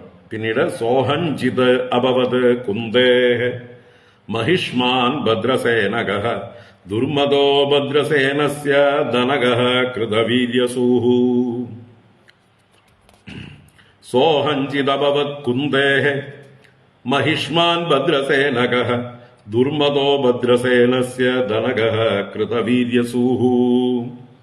സോഹഞ്ചിത് കുന്ദേഹ അഭവത്. കുന്തിക്ക് പുത്രനായിട്ട് സോഹഞ്ചിത്, അവന്റെ പുത്രനായിട്ട് മഹിഷ്മാൻ, അവന്റെ പുത്രനായിട്ട് ഭദ്രസേനകഃ, അവന്റെ പുത്രനായിട്ട് ഭദ്രസേനൻ, അവന്റെ പുത്രനായിട്ട് ദുർമദോ ഭദ്രസേനസ്യ ധനകഃ. അപ്പൊ ഭദ്രസേനന്റെ പുത്രനായിട്ട് ദുർമദൻ, ധനകൻ 2 പേര്. ഈ ധനകനാണ് കൃതവീര്യസൂഹു. ധനകൻ കൃതവീര്യനെ പ്രസവിച്ചവനാണ് എന്ന് പറഞ്ഞാൽ കൃതവീര്യന്റെ പിതാവാണ് എന്നർത്ഥം. ഈ കൃതവീര്യന്റെ മകനാണ് ഇനി കാർത്തവീര്യൻ. കൃതവീര്യസ്യ അപത്യം കാർത്തവീര്യ അർജുന. കാർത്തവീര്യ അർജുന അത് പറയാൻ പോണു. അപ്പൊ കൃതാഗ്നി കൃതവർമാച കൃതൗജാ ധനകാത്മജാഃ അർജുന കൃതവീര്യസ്യ സപ്തദ്വീപേശ്വരോഭവത്. കൃതാഗ്നി കൃതവർമാച കൃതൗജാ ധനകാത്മജാഃ അർജുന കൃതവീര്യസ്യ സപ്തദ്വീപേശ്വരോഭവത്. മുമ്പ് പറഞ്ഞ ഭദ്രസേനന്റെ പുത്രനായ ദുർമദൻ ധനകൻ എന്ന് പറഞ്ഞു. ആ ധനകന്റെ മറ്റു പുത്രന്മാരാണ് കൃതവീര്യനെ പ്രസവിച്ചവനാണെന്ന് പറഞ്ഞു. അദ്ദേഹത്തിന്റെ പുത്രന്മാര് മറ്റു പുത്രന്മാരുണ്ട്. കൃതാഗ്നി കൃതവർമ്മ കൃതൗജ എന്ന് 3 പുത്രന്മാർ കൂടിയുണ്ട്. അവ 4 പുത്രന്മാരാണ് അദ്ദേഹത്തിന്. അതിൽ കൃതവീര്യന്റെ പുത്രനായ അർജുനൻ, അർജുന കൃതവീര്യസ്യ, കൃതവീര്യന്റെ പുത്രനായ അർജുനൻ, ധനകപുത്രനായ കൃതവീര്യന്റെ പുത്രൻ, ധനകന്റെ പൗത്രനായ അർജുനൻ സപ്തദ്വീപ ഈശ്വരോ അഭവത്. സപ്തദ്വീപങ്ങളുടെയും ഈശ്വരനായി ഭവിച്ചു.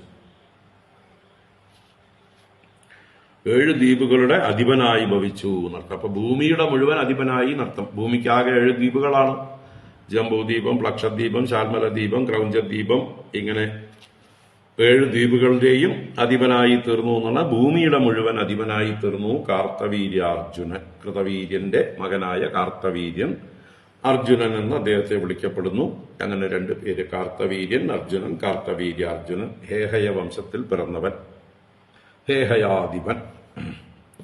അവന്റെ കഥ ഒന്നുകൂടെ വിസ്തരിക്കുന്നു. ദത്താത്രേയാത് ഹരേരംശാത് പ്രാപ്ത യോഗ മഹാഗുണഃ നൂനം കാർത്തവീര്യസ്യ ഗതിം യാസ്യന്തി പാർത്ഥിവാഃ യജ്ഞദാന തപോ യോഗ ശ്രുതവീര്യ ജയാദിഭിഃ. ദത്താത്രേയാത് ഹരേരംശാത് പ്രാപ്ത യോഗ മഹാഗുണഃ നൂനം കാർത്തവീര്യസ്യ ഗതിം യാസ്യന്തി പാർത്ഥിവാഃ യജ്ഞദാന തപോ യോഗ ശ്രുതവീര്യ ജയാദിഭിഃ. ഈ കാർത്തവീര്യൻ ദത്താത്രേയാത് ഹരേരംശാത്, ഹരിയുടെ അംശാവതാരമായ ദത്താത്രേയ മഹർഷിയിൽ നിന്ന് പ്രാപ്ത യോഗ മഹാഗുണ, യോഗമഹാഗുണങ്ങൾ, യോഗസിദ്ധികൾ, ജ്ഞാനവും യോഗവും സിദ്ധിച്ചു അദ്ദേഹത്തിന് ദത്താത്രേയനെ സേവിച്ചിട്ട്. അതാണ് പ്രാപ്തം. അങ്ങനെയുള്ള കാർത്തവീര്യാർജുനന്റെ മഹാത്മ്യം പറയാണ്. ആ കാർത്തവീര്യസ്യ ഗതിം പാർത്ഥിവാഃ നൂനം യാസ്യന്തി. മറ്റു രാജാക്കന്മാരാരും തന്നെ കാർത്തവീര്യനെ പോലെയുള്ളൊരു മഹാത്മ്യത്തെ, ഗതിയെ അഥവാ പ്രാഗൽഭ്യത്തെ, ഒരവസ്ഥയെ നൂനം യാസ്യന്തി പ്രാപിക്കുകയില്ല. അത്ര പ്രഗത്ഭനാണ് കാർത്തവീര്യൻ എന്ന് പറയുക. എന്തൊക്കെ കൊണ്ട് അദ്ദേഹത്തിന്റെ ഒപ്പം നിർത്താൻ മറ്റു രാജാക്കന്മാരൊന്നും യോഗ്യരല്ല. യജ്ഞദാന തപോ യോഗ ശ്രുത വീര്യ ജയാദിഭിഃ. ഏത് കാര്യമെടുത്താലും ശരി, യജ്ഞങ്ങൾ ചെയ്യുന്ന കാര്യത്തിലാണെങ്കിലും കാർത്തവീര്യൻ മോശക്കാരനല്ല. ദാനം ചെയ്യുന്ന കാര്യത്തിൽ കാർത്തവീര്യൻ കേമനാണ്. തപസ് ചെയ്യുന്ന കാര്യത്തില്, യോഗശക്തിയില്, ശ്രുതം അഥവാ വേദങ്ങളൊക്കെ ശ്രവിച്ച കാര്യത്തില്, വീര്യം, പരാക്രമം, ജയം, രാവണനെ പോലും നിസാരമായിട്ട് കൂട്ടിലടച്ച ആളാണ് അല്ലേ. അപ്പൊ അങ്ങനെയുള്ള പ്രഗത്ഭനായ കാർത്തവീര്യന്റെ ഒപ്പം നിർത്താൻ ഭൂമിയിൽ മറ്റു രാജാക്കന്മാരില്ല എന്ന് പറയണം. അത്രയും പ്രഗത്ഭനാണ്. ഏതു വംശത്തില്? യദുവിന്റെ വംശത്തിൽ. ഇനി നോക്കൂ, അടുത്ത വരിയിൽ നോക്കൂ, അദ്ദേഹത്തിന്റെ കാര്യങ്ങൾ വീണ്ടും പറയണം. 85 സഹസ്രാണി അവ്യാഹത ബലസമാഃ അനഷ്ടവിത്തസ്മരണോ ബുഭുജേ അക്ഷയ്യ ഷഡ്വസു. 85 സഹസ്രാണി ഹ്യവ്യാഹത ബലസമാഃ അനഷ്ടവിത്തസ്മരണോ ബുഭുജേ അക്ഷയ്യ ഷഡ്വസു. അപ്പൊ ഇദ്ദേഹം എത്ര കാലം രാജ്യം ഭരിച്ചു എന്നാണ്. അവ്യാഹത ബലഃ, വ്യാഹതിയില്ലാത്ത, നാശമില്ലാത്ത, യാതൊരു തടസ്സവും ക്ഷീണവുമില്ലാത്ത ബലത്തോടുകൂടിയവനായിട്ട്. അനഷ്ടവിത്തസ്മരണ, അദ്ദേഹത്തിന്റെ വിത്തമോ സ്മൃതിയോ ജ്ഞാനമോ നശിക്കാതെ, അല്ലെ, അദ്ദേഹത്തിന്റെ ധനത്തിനും ഒരു നാശവുമില്ല, അദ്ദേഹത്തിന്റെ ഓർമ്മക്കുറവുമില്ല, അറിവിന് കുറവുമില്ല. അതാണ് അനഷ്ട വിത്തസ്മരണ. പഞ്ചാശീതി സഹസ്രാണി സമാഹ, 85,000 സംവത്സരങ്ങൾ. ഈ കാർത്തവീര്യാർജുനൻ ഭൂമി ഭരിച്ചത് 85,000 സംവത്സരങ്ങൾ. ഈ 1000ന് നമ്മൾ അനേകം എന്ന് കണക്കാക്കിയിട്ട് അറ്റ്ലീസ്റ്റ് 85 സംവത്സരങ്ങളെങ്കിലും എന്നെടുക്കാവുന്നതാണ്. 1000 എന്നുള്ളത് ഒരു എന്താ പറയുക, സംഖ്യയുടെ അനേകഭാവത്തെ സൂചിപ്പിക്കാനാണ്. അപ്പോൾ 85 സംവത്സരങ്ങളെങ്കിലും അക്ഷയ്യ ഷഡ്വസു ബുഭുജെ, അക്ഷയ്യം ക്ഷയിക്കാത്തതായിട്ടുള്ള ഷഡ്വസു എന്ന് പറഞ്ഞാൽ 6 ധനങ്ങളെ. എന്താണ് 6 ധനങ്ങൾ? 6 ഇന്ദ്രിയങ്ങളുടെ വിഷയങ്ങളെ എന്നർത്ഥമാണ്. 5 ജ്ഞാനേന്ദ്രിയങ്ങളുടെയും മനസ്സിന്റെയും എന്ന് വെച്ചാൽ എല്ലാ ഇന്ദ്രിയങ്ങളെ കൊണ്ടും സുഖം അനുഭവിച്ചു. അത്ര വലിയ ചക്രവർത്തിയായിട്ട് അദ്ദേഹം വാണു എന്ന് പറയണം. അക്ഷയ്യ ഷഡ്വസുവും അവ്യാഹത ബലനും അനഷ്ടവിത്തസ്മരണനുമായി ഒരു ഭൂമിയിൽ സാധിക്കാവുന്നതിന്റെ പരമാവധി സാധിച്ച ഒരാളാണ് അദ്ദേഹം എന്ന് പറയണം. അപ്പൊ യോഗൈശ്വര്യം എന്തെല്ലാം ഉണ്ട് എന്ന് അദ്ദേഹത്തിനെ സൂചിപ്പിക്കുകയാണ്. അപ്പൊ യദുവംശത്തില് കാർത്തവീര്യൻ ചക്രവർത്തിയായി ഇത്രയും കാലം രാജ്യം ഭരിച്ചു എന്ന് പറയുമ്പോൾ തന്നെ യദുവംശത്തിന് രാജാക്കന്മാരാകാൻ പാടില്ല എന്നുള്ള യയാതിശാപം എവിടെ പോയി? യയാതിശാപമൊക്കെ കാറ്റിൽ പോയി. യയാതിശാപം ബാധിച്ചിട്ടില്ല അവിടെ. എന്തുകൊണ്ട്? യദുവിനെ ബ്രാഹ്മണര് അന്ന് തന്നെ ശാപവിമുക്തനാക്കിയിരുന്നു. യദുവിന് ശാപം ബാധിച്ചിട്ടില്ല. യദുവംശത്തില് ഇത്രയും പ്രഗത്ഭന്മാരായിട്ടുള്ള ആളുകൾ ഉണ്ടാവുകയാണ്. കാർത്തവീര്യനെ പോലെ ശക്തനായിട്ടൊരു രാജാവ് ഉണ്ടായിട്ടില്ല. അദ്ദേഹം ഇനി ചെയ്യാൻ പോകുന്ന നോക്കൂ. തസ്യ പുത്രസഹസ്രേഷു പഞ്ചൈവ ഉർവരിതാമൃതേ ജയധ്വജശൂരസേനോ വൃഷഭോ മധുരൂർജിതഃ.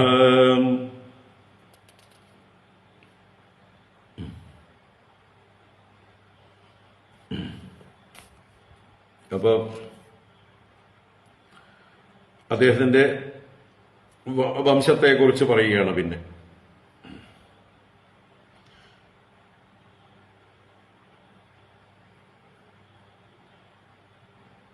അപ്പൊ ഈ ഇത്രയും ശക്തനായിരുന്ന കാർത്തവീര്യാർജുനൻ ദത്താത്രേയന്റെ തന്നെ ഒരു ശാപം പോലെയുള്ള വാക്കുകളെ കൊണ്ട് ഞാൻ തന്നെ നിന്റെ അന്തകനായി ഭവിക്കും എന്ന് പറഞ്ഞിട്ടാണ് വൈഷ്ണവാംശമായ പരശുരാമനാൽ വധിക്കപ്പെടുന്നത്. അതിന് കാരണം ഇദ്ദേഹത്തിന് ഇത്രയും ഐശ്വര്യം ഉണ്ടായപ്പോൾ ഉണ്ടായ മതം, ഐശ്വര്യമതം വന്നു ചേർന്നു. കാലം കൊണ്ട് ഇത്രയും വർഷം എതിരാളിയില്ലാതെ ഭൂമിയുടെ മുഴുവൻ അധിപനായി വാഴുന്നപ്പോൾ അദ്ദേഹത്തിന് അല്പം ഐശ്വര്യമതം വന്നു ചേർന്നു, ഗർവം വന്നു ചേർന്നു, വേണ്ടത്ര ഭക്തി പോരായിരുന്നു. അതുകൊണ്ട് അദ്ദേഹത്തിന് ദത്താത്രേയന്റെ ശാപം കൊണ്ട് സാക്ഷാൽ പരശുരാമൻ തന്നെ അദ്ദേഹത്തെ വധിച്ചു കളഞ്ഞു എന്ന് നമ്മൾ മനസ്സിലാക്കണം. അപ്പൊ ഇത്രയും കേമനായിട്ടുള്ള ഒരു രാജാവ് യദുവംശത്തിൽ ഉണ്ടായിരുന്നു, ചക്രവർത്തിയായിട്ട്, ഭൂമിയുടെ മുഴുവൻ ഇതായിട്ട്. അതുകൊണ്ട് തന്നെ യദുവംശം രാജ്യാവകാശം ഇല്ലാത്ത വംശമാണെന്ന് പറയുന്നത് അറിവില്ലായ്മ കൊണ്ടാണ്. ആ വംശത്തെക്കുറിച്ച് മുഴുവൻ പഠിക്കാത്തത് കൊണ്ട് പറയുകയാണ്.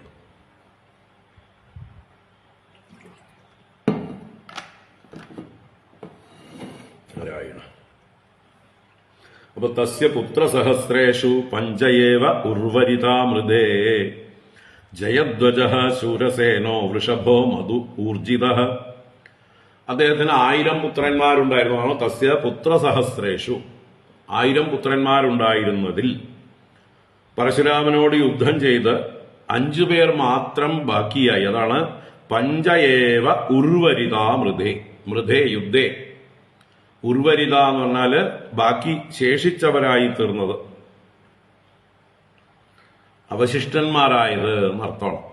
പഞ്ചയേവ 5 പേർ. അപ്പൊ 995 പേരും പരശുരാമനാൽ വധിക്കപ്പെട്ടു. 5 പേര് ബാക്കി വെക്കപ്പെട്ടു. അവരുടെ പേരുകളാണ് ജയധ്വജഃ ശൂരസേനഃ വൃഷഭഃ മധുഃ ഊർജിതഃ. ജയധ്വജഃ ശൂരസേനഃ വൃഷഭഃ മധുഃ ഊർജിതഃ. പഞ്ചയേവ ഈ 5 പേര് കാർത്തവീര്യന്റെ മക്കളായി ശേഷിച്ചു.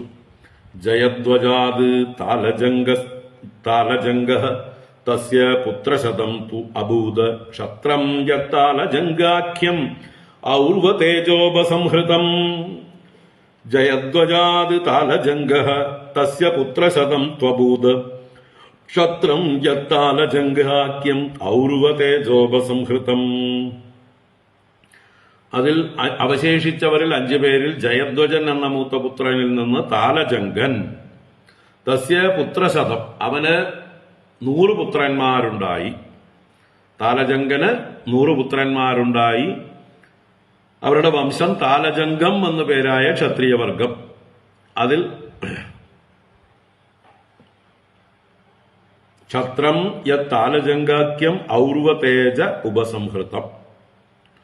ഈ താലജംഗാഖ്യം ക്ഷത്രം, താലജംഗം എന്നറിയപ്പെടുന്ന ക്ഷത്രിയ വംശം ഔർവതേജ ഉപസംഹൃതം.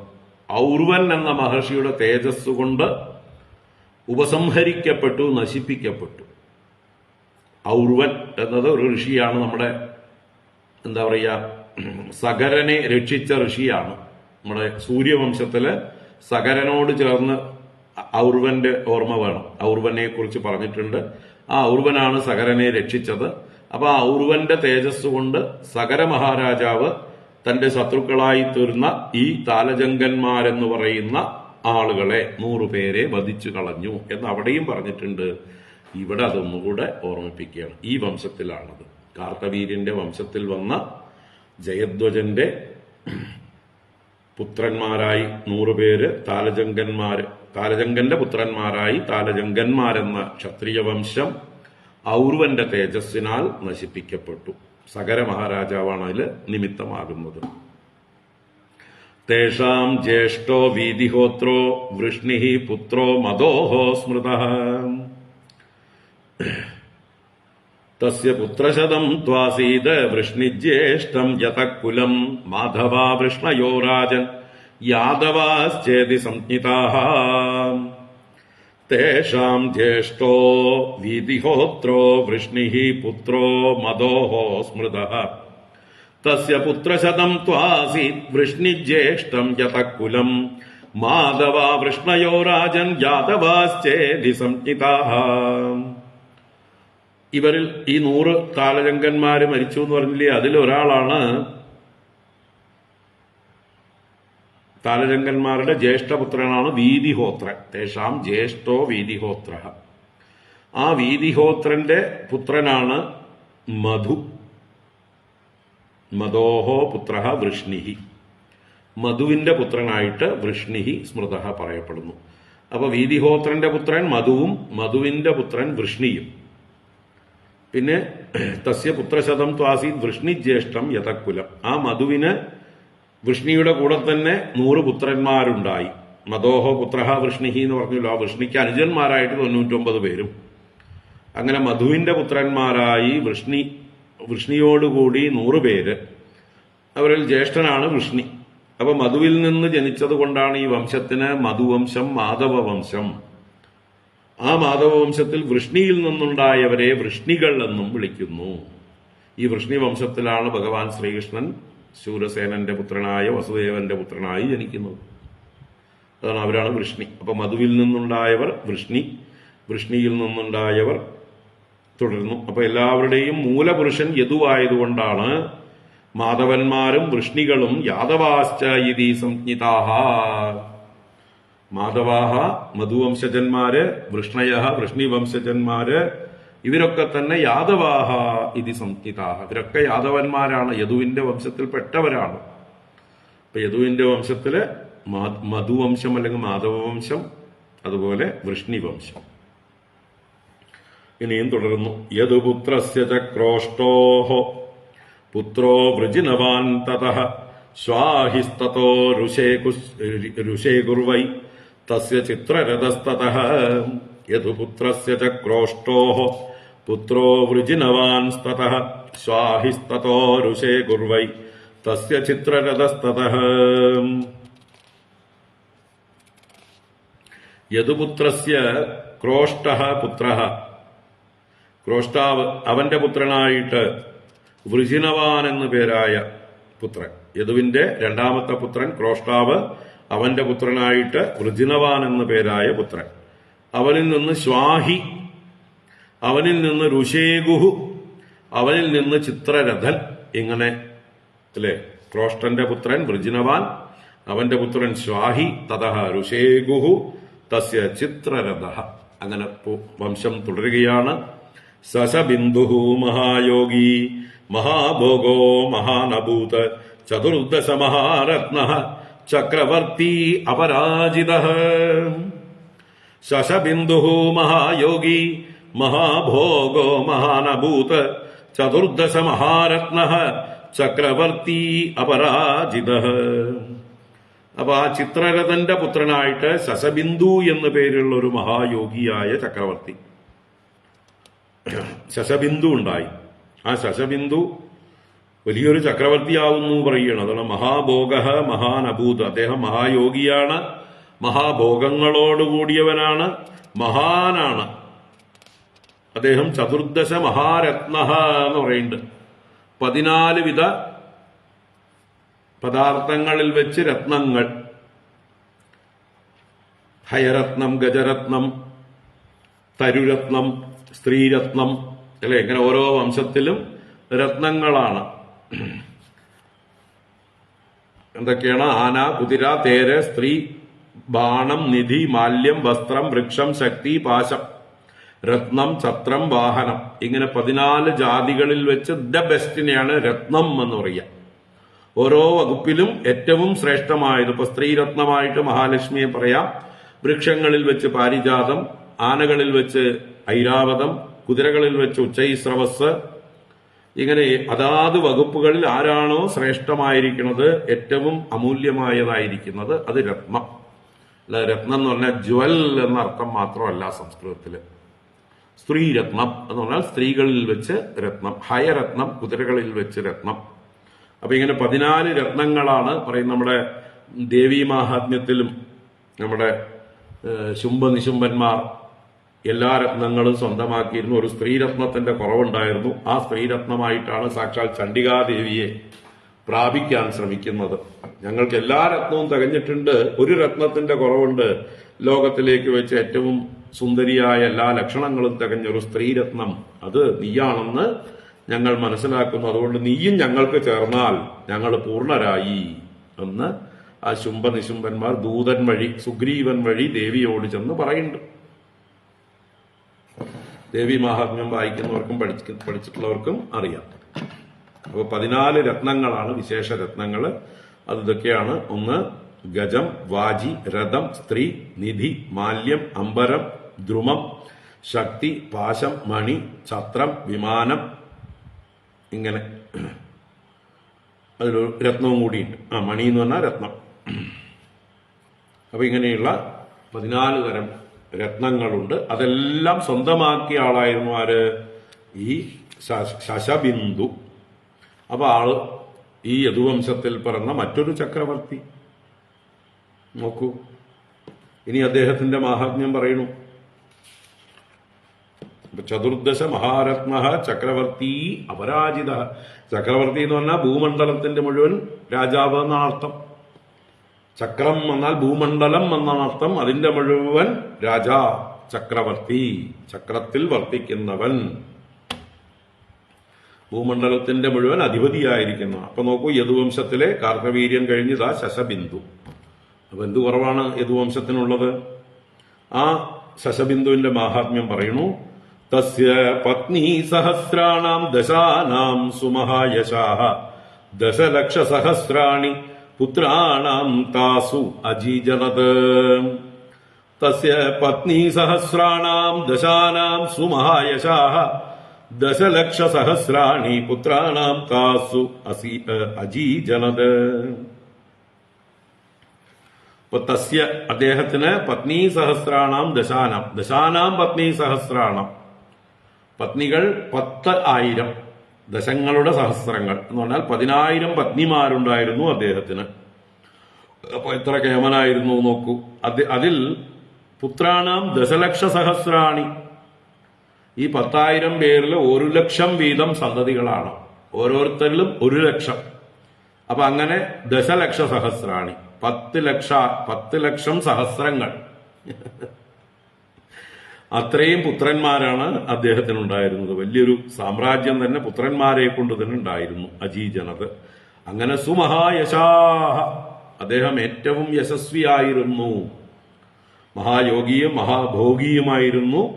അതുകൊണ്ട് തന്നെ ഇതെല്ലാം അദ്ദേഹത്തിന് സാധ്യമായിരുന്നു. 10,000 ഭാര്യമാരിൽ ഓരോരുത്തരിലും ഓരോ ലക്ഷം വീതം സന്തതികൾ എന്നാണ്.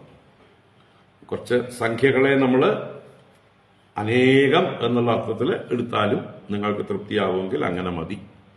അല്ലത് അതിശയോക്തിയാണ്, വിശ്വസിക്കാനാവുന്നില്ല എന്നൊക്കെ തോന്നുകയാണെങ്കിൽ കുറച്ച് ചുരുക്കിക്കോളൂ അവനവന്റെ ഇഷ്ടത്തിന്.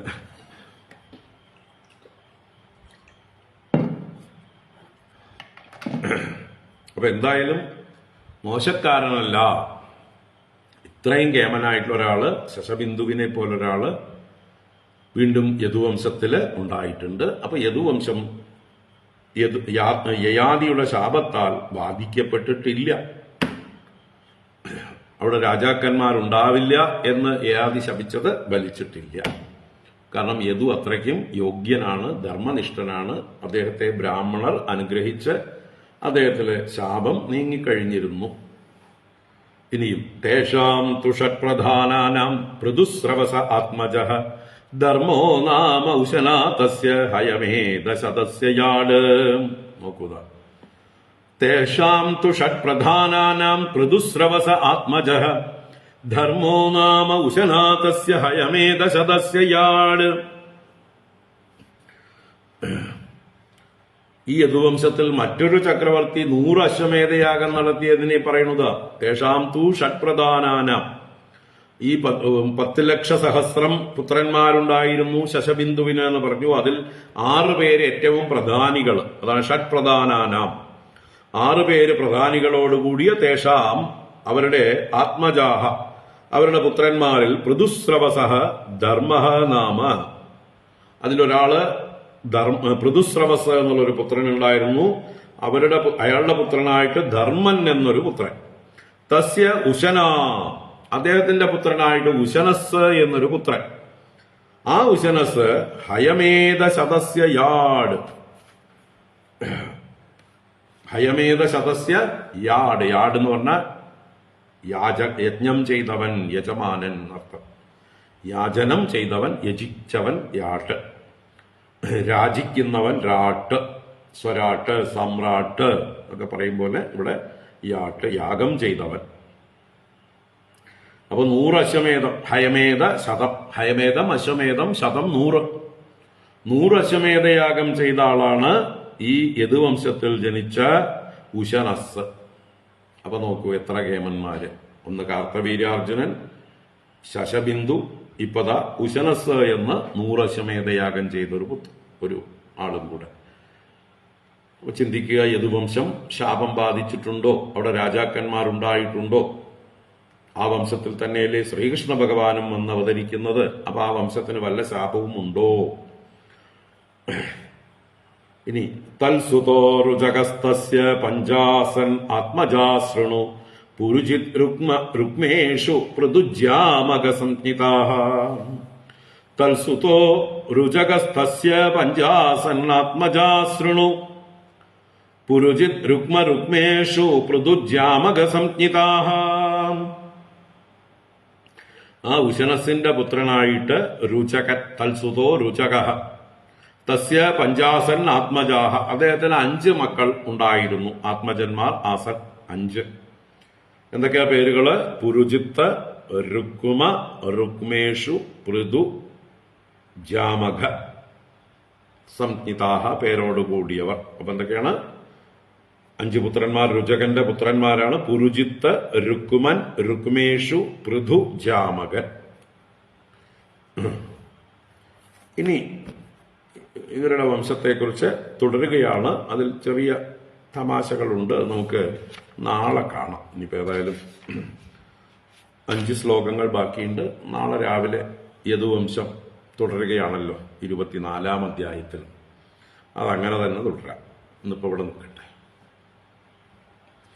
ഓം കായേന വാചാ മനസേന്ദ്രിയൈർവാ ബുദ്ധ്യാത്മനാ വാ പ്രകൃതേ സ്വഭാവാത് കരോമി യദ്യത് സകലം പരസ്മൈ നാരായണായേതി സമർപ്പയാമി. ഓം ശാന്തി ശാന്തി ശാന്തി. ഹരി ഓം ശ്രീ ഗുരുഭ്യോ നമഃ. ഹരി ഓം. നാരായണ. നാളെ തുടരാം, നാളെ രാവിലെ. ഹരി ഓം. 24-ാം അധ്യായം ശ്രീ വലുതാണ് തോന്നുന്നത്. അതിന്റെ 65 ശ്ലോകങ്ങളാണുള്ളത്. ഒരു 3 ക്ലാസ് ചിലപ്പോൾ വേണ്ടി വരും. എന്തായാലും കർക്കിടക മാസത്തിൽ മുമ്പ് തീർക്കാൻ നോക്കാം. കർക്കിടക മാസം രാമായണം, ചിങ്ങമാസം വന്നു ചേർന്നാൽ ഭഗവാന്റെ ശ്രീകൃഷ്ണലീല തുടങ്ങാം. ചിങ്ങം 1 മുതൽ ശ്രീകൃഷ്ണലീല. അഷ്ടമി രോഹിണിക്ക് ശ്രീകൃഷ്ണ ജന്മം വർണ്ണിക്കുന്നത് പോലെ ആകാം നമുക്ക്, അല്ലേ? ഓഗസ്റ്റ് 26-നോ മറ്റാണ് തോന്നുന്നു ശ്രീകൃഷ്ണ ജയന്തി. അപ്പോഴേക്കും നമുക്ക് ശ്രീകൃഷ്ണ അവതാരത്തിലേക്കും എത്താം.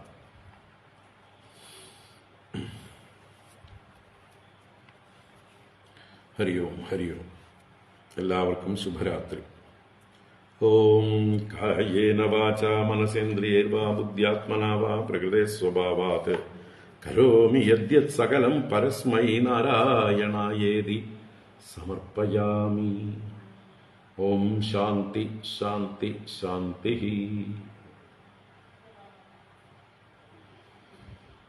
നാരായണ. രാമായണം അയോധ്യാകാന്ഡമാണ്, വാൽമീകി രാമായണമാണ്. ഇപ്രാവശ്യം വൈകുന്നേരങ്ങളിൽ ചർച്ചാ വിഷയം. 31 ദിവസവും വൈകുന്നേരം അയോധ്യാകാന്ഡം. രാവിലെകളിൽ പല പരിപാടികളും പുറമേ വരും, അതിന്റെ പുറകെയൊക്കെ പോണ്ടി വരും. അതുകൊണ്ട് ഹരിയോ.